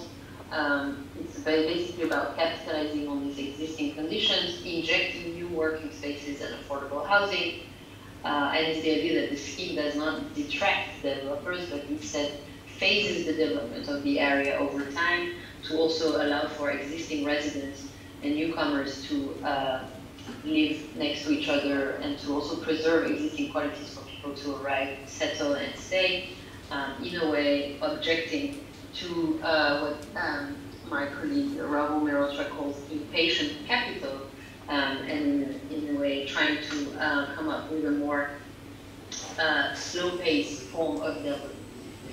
Now the area of Noailles that I mentioned earlier also shares this kind of urban inclusivity, but in the city center. So you have cheap housing and also informal jobs, so it's an area that is home to a very heterogeneous population. But of course, after November 5th, 2018, and when the building collapsed, the district remains damaged. This is not new. In 2015, a report has listed 40,000 apartments across the city as potentially dangerous, putting some 100,000 people at risk, an assessment that was followed by little official action by the authorities, and somehow the shortcomings of the municipality, which blamed the tragedy on rain rather than on their own mismanagement, triggered a wave of demonstration calling for the mayor's removal and an end to unsafe housing. The panicked reaction of the authority was to pronounce many of these buildings uninhabitable, something that is called arrêté de péril, which is a process where the authorities basically declare a building uninhabitable and would come and ask you to leave. You have an hour to pack your things, and you will be located for an undetermined amount of time in a hotel. I think the last people who were still in hotels have stayed there almost 2 years and a half. So you have a kind of large-scale evacuation of the residents happening around this neighborhood between 2018 and today. And here you see in black the structures, but the small arrow is the structure that fell, which were of these trois fenêtres typologies, a very typical form in this area and across the city, in fact. And somehow, what you see in black is the adjacent building that the municipality was intending to purchase and demolish. They have not conducted this demolition. I think only one building was demolished. But again, you can see that demolition appears here as a kind of policy where it has been used across these 3 different sites in very different way. And I shall say that no real satisfying solution was provided with, as I mentioned, inhabitants staying in hotels for a very long time. Also small owners forced to sell their apartments because they were unable to pay for the renovation costs and so on. So the local groups were demanding a transparent, inclusive plans and decent rehousing rather than what they were fearing, a kind of top-down, profit-driven scheme around the projects. The project that we propose here, Noai Calling, promotes the value of rehabilitation and maintenance by deploying an existing legal model, the Association Syndicale Libre, which is an alternative co-ownership organizations model that would bring together all the co-ownership unions that exist, called Syndicats de Copropriété, which are the entities managing the buildings. So the idea is to pool the capital of these unions and to offer guarantees for loans to the bank. And the idea is that the ISL can buy and commonly own property. It's something that they already do as an entity. Usually they own parking garages and these kind of common areas, but nothing actually prevents them from being the owner of an entire block or an apartment. So the idea is that with this capital, the ISL can operate at full scale. They can renovate, construct properties under Arrêté de Ville, and they can also rent apartments to former owners and evicted residents and revive ground floors and courtyards.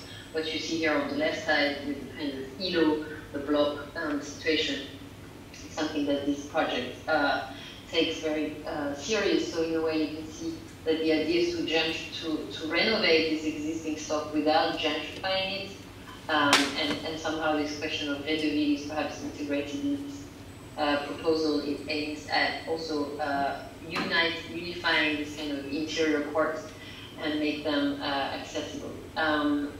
So I will go further very shortly to conclude and bring something that we have articulated in the last section of the book, where this Rez de Ville is maybe brought to the front. The idea was to foster a planned urban inclusivity, to look at principles that are proposed as codes to design, also looking at legal tools as references that speak of existing mechanisms that can support social and spatial inclusion, and also ideas that are compiled in a kind of hands-on manual of examples for inclusive qualities. And the idea is to offer an array of perspectives to design cities and neighborhoods that combat social segregation and aim for urban inclusivity.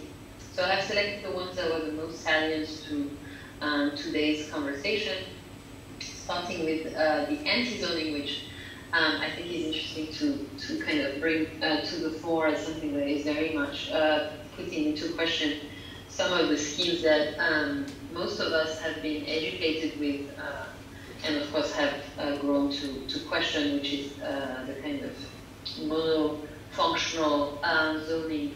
So here the idea is to bring it to the fore, sorry the quality is a bit low, but to generate somehow a mixity of uses. The idea is that you could actually plan a compatible sequence of functions where logistic centers, housing units, recreational spaces, market halls, and production space would be finding a common space in this new kind of urban fabric, which is defined through a set of basic urban rules. So you have small, medium, and large plots, and there are kind of firewalls that define the built perimeters as the only rule in a way to allow for independent construction processes and privacy. The buildings would be oriented towards continuous courtyard for light and ventilation, and to increase the level of functional inclusivity, the idea is also that these blocks would be developed proportionally by different stakeholders developer cooperatives and individuals. The other scheme is talking about like different qualities of real estate in close proximity to offer an inclusive range of housing, an idea to have like a mixture of building types within an urban blocks in order to have a hierarchy of property values with a difference in views, in orientations, in density and access to the street. So in a way it's about greater social cohesion between different income classes that can be reinforced through an inverse relationship between apartment size and degrees of access to public areas. And there can also be higher value units in the towers, for instance in the block perimeter, and cheaper dwellings if they're facing the backyard or the street, depending on the traffic situation. So in a way, the idea is to create heterogeneity through a mix of different income groups and to enable households to select their homes according to their priorities. The other scheme is different use at different times. So this one is a little naive but interesting, and it's the idea that we should perhaps deal in a different way with our existing and built surfaces, using scheduling timeframes to monitor space usage that can present a new types of infrastructure for residents and workers in the neighborhoods in which various activities, both private and public, can alternate according to their degree of necessity. So this means that the same space can serve as a car park for business in the area during work days, offer the possibilities for workers to play sports in the afternoon, or function as a screening area or conference space for residents in the evenings and weekends. Something that is, of course, already happening in a lot of places, but is more difficult to plan in other contexts.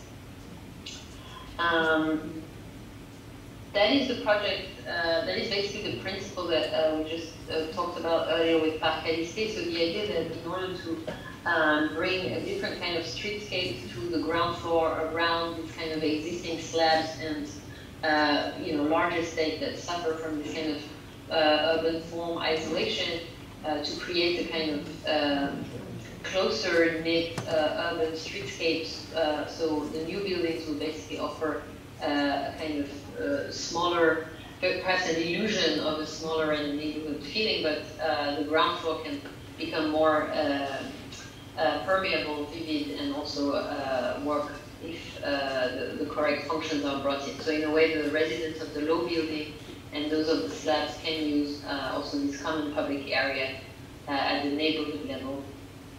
And of course, this is perhaps a critique of the fact that this large-scale building should never be left alone in these residential neighborhoods.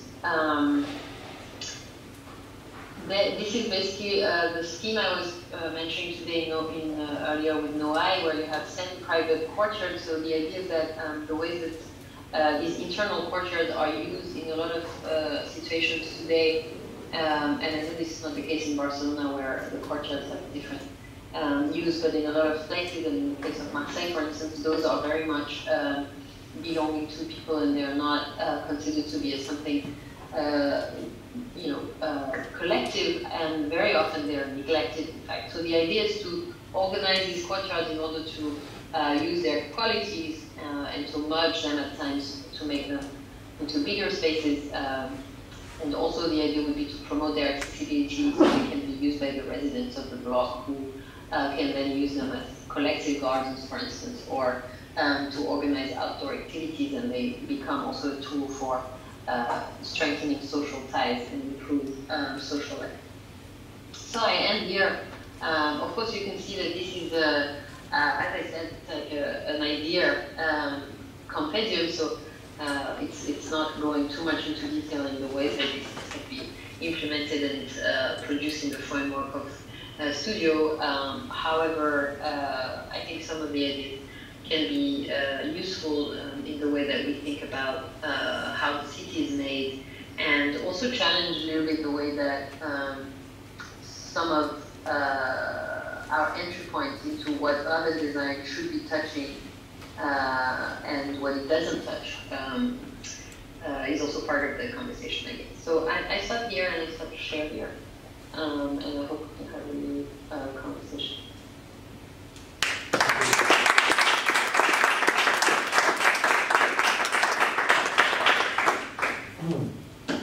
intéressant, Charlotte, parce que dans les chats, il dit parfait, nous voyons votre présentation, on vous a entendu, et même maintenant, on a eu la possibilité de fuir de cette très intéressante présentation. Donc, il y a quelques questions. Do you have many questions or some questions about it? Oui. David. Malheureusement, on a été un peu court, parce que moi, je ne fais que conseiller le livre, et notamment toute la dernière partie du livre qui est très stimulante, avec des principes, y compris sur la structure des bâtiments, la distribution, qui relie effectivement les problèmes de Rez de Ville et les problèmes à la fois sociaux, donc on a vu toutes les dimensions expliquées. En même temps, c'est très stimulant et très concret sur comment penser la ville avec aujourd'hui.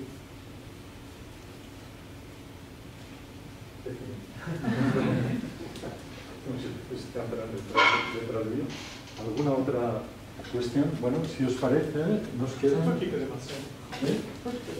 Moi, je connais les grands ensembles, notamment la Castellane, Bricade, Landau, et bon, avec David, on se débrouillait aussi sur Noailles, sur la voie d'Aubagne, et toute cette partie-là, très intéressante.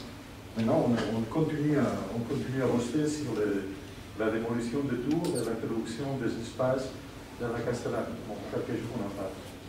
Non, mais on se débrouille là depuis 4 ans et ça continue, ça marche.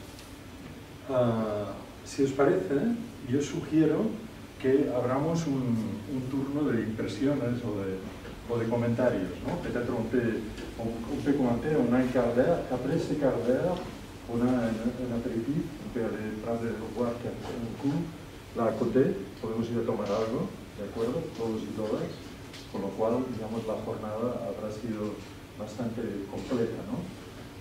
Supermanzanas, ejes verdes, ¿no? Las 3 P's y las 3 T's que David nos ha explicado, Paris-Est, profonde, la otra P era, ¿no? Passant, Paris-Est, profonda, pasante, porosa, profunda. No sé, tengo un poco la sensación que tanto desde la... Then we're talking about a condition that is so dense where almost anything is possible. And that's not the very difficult scenario of imagining very wonderful creative solutions for urban ground floors. We can transform a hyperdense historic grid in one way or another and achieve really fantastical transformation. But what I worry much more about is the more mundane conditions of cities where we don't have those sorts of densities, where we try to create urbanity where it doesn't exist. The periphery, the lower density urban areas that are on the fringes, and that's where I think we also start running into the limits of architecture. When you cannot necessarily design things like density. Density is an urban economic phenomenon. It comes about with macro forces of the metropolitan area as a whole, or street life. There's a lot of things that have to happen for street life and street commerce and things to take place. And I think what stands out as maybe some of the more memorable conversations from today is to start thinking about what are the strategic interventions or strategic things that can be done through spatial design to lay out that framework that could over time start transforming in a way to create urbanity in not such dense areas.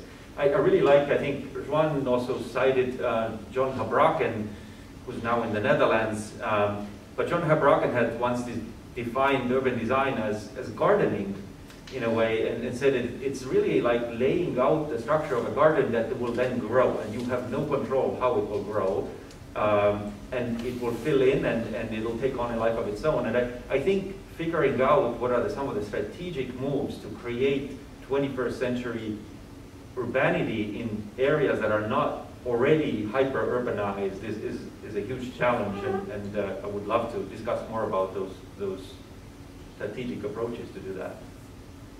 Maybe I can jump in. I don't see anybody, so I don't know who just spoke, but I think that's a really interesting, I think it's an important question. I just can give as an input. a project that we were developing in justement la Castellane in Marseille, which is this situation where you have, I mean, the density exists but not at the ground floor level, and then it's faced with a lot of issues. And one of the proposals was actually to turn to economic tools to deal with the interior of some of these. I mean, they're kind of like loose blocks.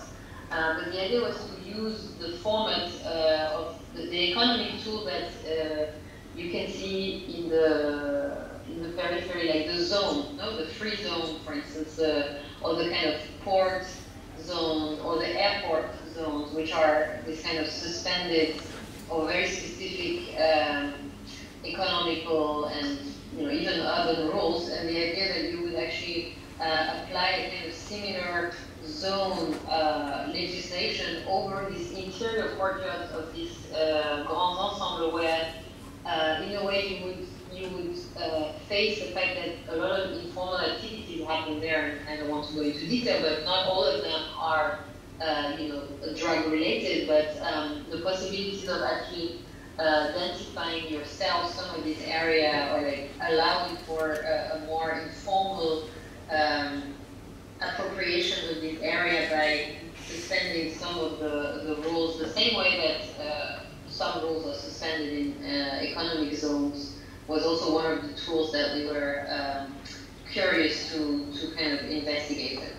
So that was my answer, perhaps, to that question about what are the tools that that could be brought in to deal with these questions. ¿Alguna intervención más? So it is clear that it's very, in fact it's different, the types of the morphologies of cities. Is that you put the question, and I think it's a very interesting reflection about that. For instance, when we work in Marsella, in the Quartier Nord, Cité, the problem is not density. The problem is intensity and diversity. How we use and you realize to put more accessibility, and so in this sense, that mobility is absolutely necessary to improve the mobility, because these kind of neighborhoods are isolated about the other continuities of the urban issues and urban places. So the types of cities is absolutely important. I like very much to use one acronym, HAN,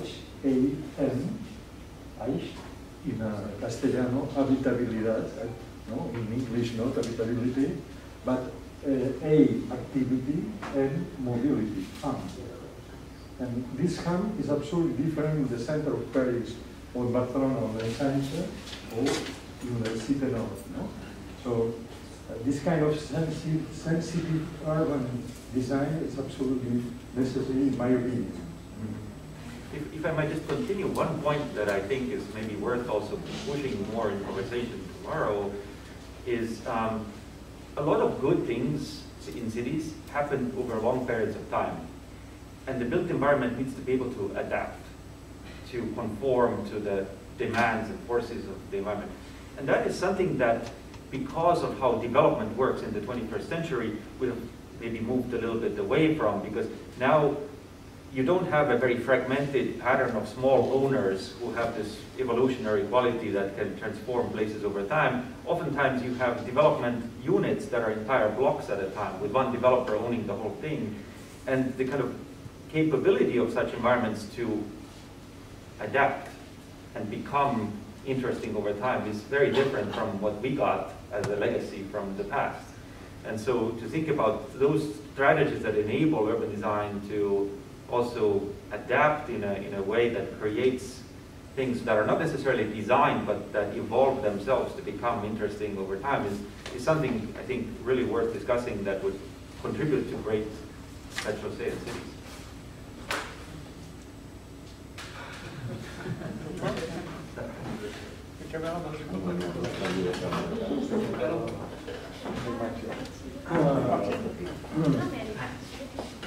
Mañana continuamos.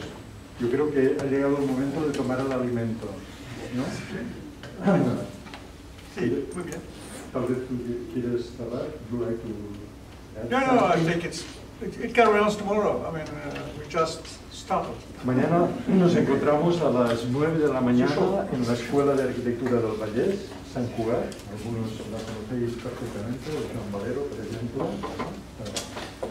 A las 9 de la mañana el programa ya lo tenéis. Vamos a continuar con este método workshop abierto, informal, formal.